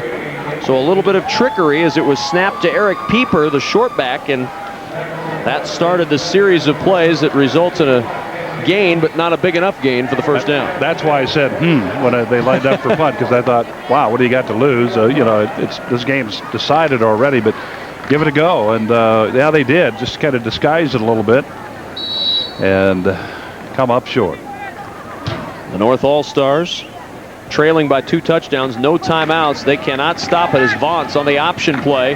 Vontz sheds a tackle across the 15 and down to the 13-yard line. 10-yard pickup by Waid Vontz and a 1st down for the South offense. Vontz with 3 rushing touchdowns tonight. In his final football game, he'll play basketball for head coach Tom Kropp at UNK. Well, Vontz is no stranger to the end zone. In his career at Cambridge, he rushed for 38 touchdowns and threw for 24. And Kevin, we've seen him a lot, and he's a quality football player. He's a smart young man. Very solid, very confident out there. Handles the situation very, very well. So again, he's going to make a great addition to the University of Nebraska Kearney, playing basketball. But I have an idea. Somebody's going to talk to him about football too. We'll see. Tom Kropp very happy that he's playing basketball. Lease on the toss play runs right into the arms of Kellen Wells, the safety from Norfolk, who's had a very solid game tonight. Lease picks up a yard to the 12-yard line, but he hung on to the ball, Aiden. That's the key right now for the South. They just want that clock running. Yeah, if they'd been able to do that, if the North had been able to do that early on, Kevin, might be a different outcome here because again, they had the opportunities as we discussed. Not able to do that, they coughed it up and gave the South ample opportunity, which they cashed in on the turnover side. 4 wide receivers as Lease goes in motion up the middle to Eric Jackson down to the 5-yard line.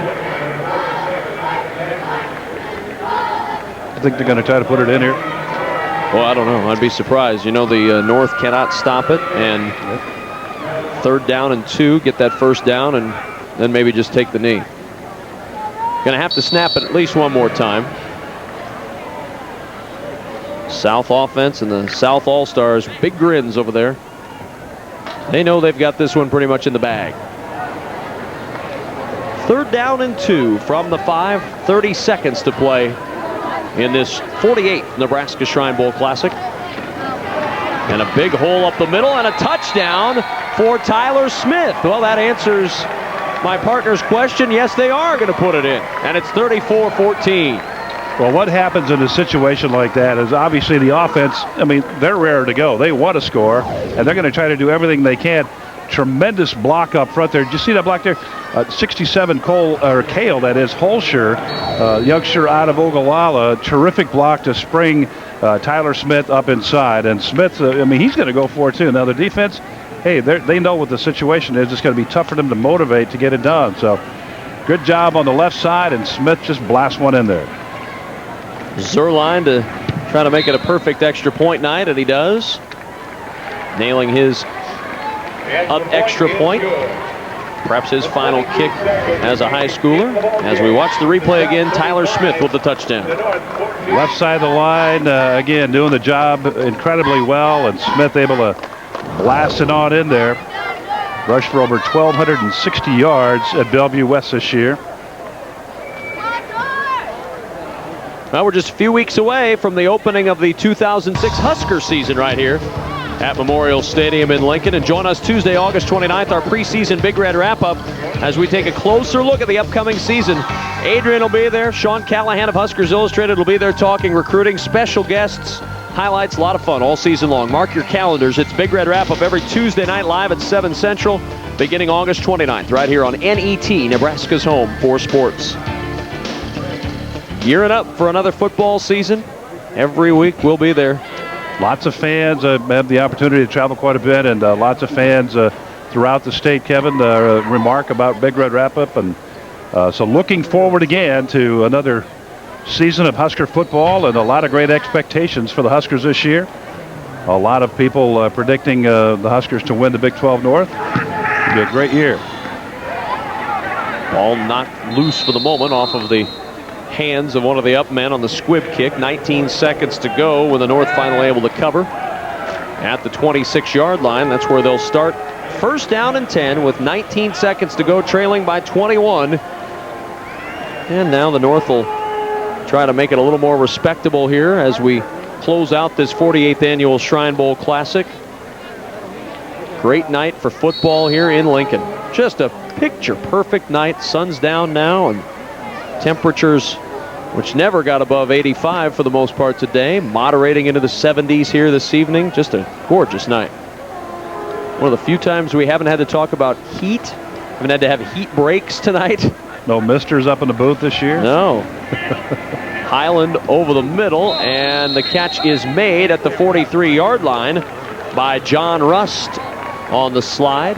17-yard pickup for Rust. And the North All-Stars, with 11 seconds to go, will have at least one more snap of the football.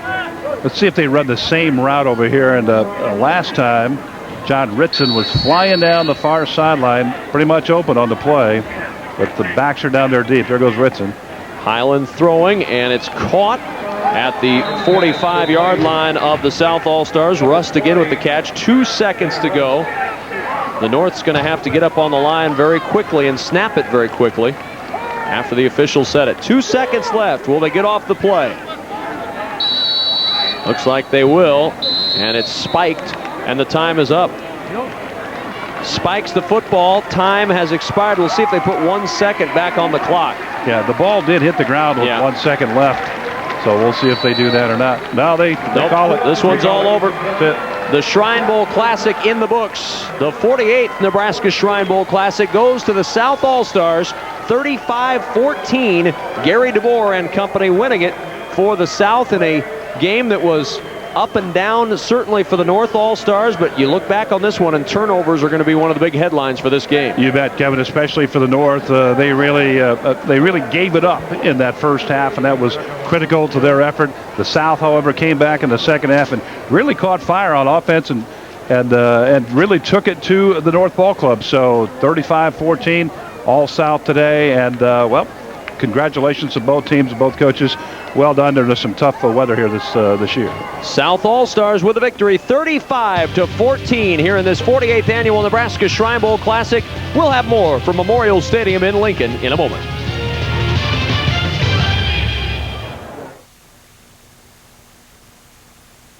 Nebraska is the only state served completely by publicly owned power.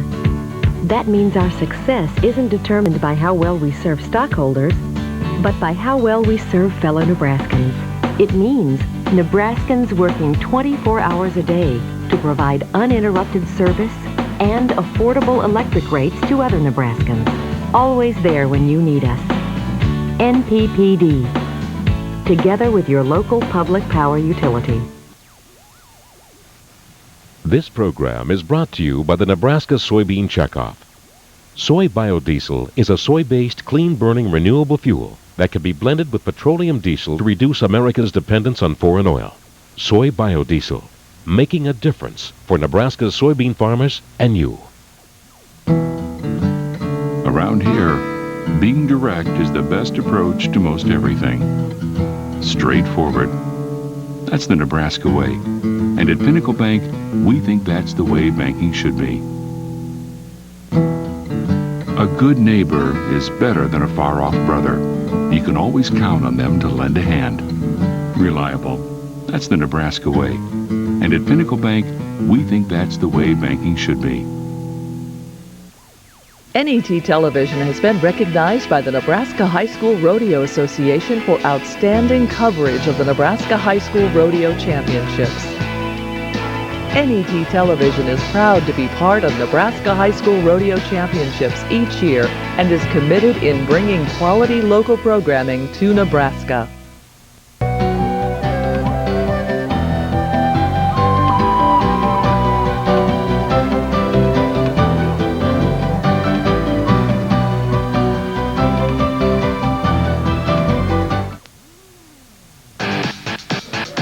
NET Sports coverage of the 2006 Shrine Bowl Classic is made possible in part by Nebraska Public Power District, always there when you need us. By Education Quest Foundation, improving access to college through scholarships, community grants, and college planning services. And by the Nebraska Soybean Board, promoting soy biodiesel fuel, clean burning and renewable, making a difference for soybean farmers and you.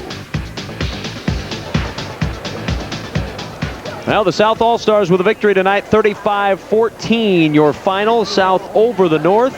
Along with Adrian Fiala, I'm Kevin Kugler. Larry Putney, the third member of our broadcast crew, is down on the field. Larry, you've got something for us? Well, Kevin, you know, we gave DJ Jones a bit of a bad rap earlier in the game when he punched the player in the face and then was ejected. I thought it important to mention that after the team huddled and Gary DeBoer had talked to him, they started to break up. DJ Jones said, "Hey, Coach, can I say something for a second?" He pulled the team in and he said, "I just want everybody to know I'm very sorry for what happened. I apologize to you guys. I'm sorry for not being there at the end of the game, so I hope everybody accepts my apology." I just thought a very classy move by DJ Jones. Yeah, we've had the chance over the years to talk with DJ as he was being recruited by Nebraska, and good kid. I mean, you know, there are things that happen on the football field that don't reflect necessarily on the character of a guy, and I think what we saw tonight from DJ Jones is something that is a little bit out of character, and I don't imagine we'll ever see anything like it again. Well, Kevin, and again, a very, very classy move, and good to see him do that, but you know, he'll learn down the road, if he hasn't learned already now, that, you know, when you retaliate, and usually that's what happens, and he gets caught up in that situation, you retaliate, you're the one that gets launched, and that's, you know, he'll learn that lesson. Well, Larry's back down on the field amidst the champions, Larry. Well, I am. I'm here first with Coach Gary DeBoer. First of all, congratulations on the win. Boy, your team really, I mean, they played extremely well. Well, thanks. You know, they're a great bunch of kids. You know, there were times we struggled out there, but in a game like this, you know, if you can create some breaks, you know, that's huge in an all-star game. And, you know, our kids created some breaks. And, you know, second half, I thought the offense, you know, we really took charge out there. And so, you know. Talk about the leadership of this guy to my left, Waid Vontz. I've been on the other side of the field when this guy's been out there. I know how good he is. So, I mean, man, he just kind of takes charge out there. You know, he makes plays, and he's just a great athlete. Thanks, Gary. I appreciate it. So you're on your way to UNK. You're going to play basketball. Are you going to reconsider this at all? You thinking football, or is this your last football game? I think this was a good ending to my football career, so I'll just stick with my decision. And what about golf? I mean, any chance of a little golf thrown in there? Yeah, I was thinking about that, but I'm still trying to think about it. So. Of course, Waid Vontz was a medalist in golf as well as being an all-state basketball player, all-state football player. You've been down here. Your last experience down here, not so good, but does this make up for it a little bit? Yeah, it does. I mean, you couldn't ask for anything more than this. I mean, we had a great group of kids, and we came out on the right end tonight. So talk to me about your future. What are you looking forward to at UNK? There's a good group of guys there. I really like the coaches there, so should have a pretty good future there.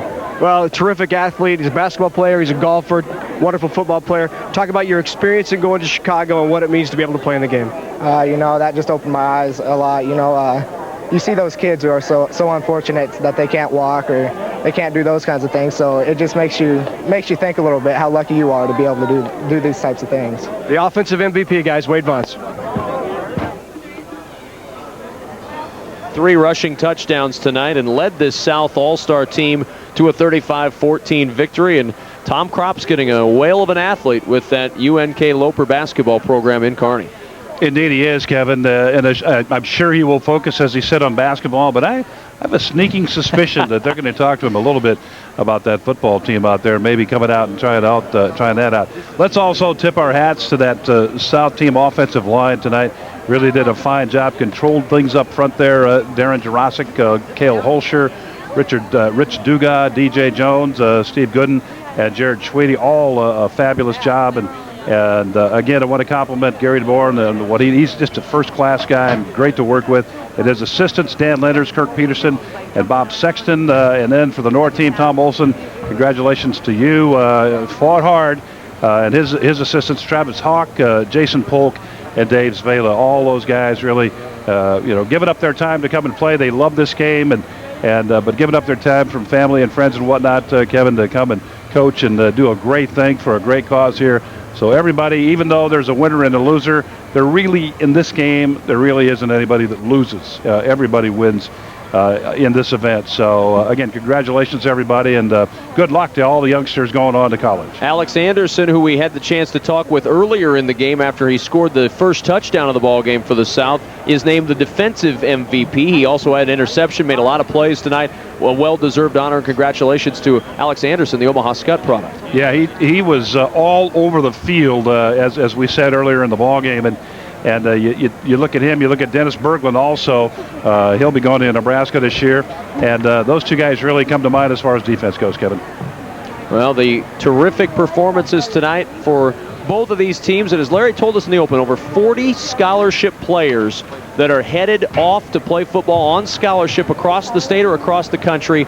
We saw a lot of terrific talent here tonight, and a lot of those guys not hanging up the cleats after this game. They'll just move on to college camps, which will open up in a couple of weeks. And then, of course, this stadium will be bustling again on September 2nd as Nebraska will open up their season against Louisiana Tech. Final score tonight, your South All-Stars 35, your North All-Stars 14 in this 48th annual Nebraska Shrine Bowl Classic. For Adrian Fiala, Larry Putney, and the entire NET Sports Production crew, I'm Kevin Kugler. Good night from Memorial Stadium in Lincoln, Nebraska.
Okay, we'll see you over there, okay?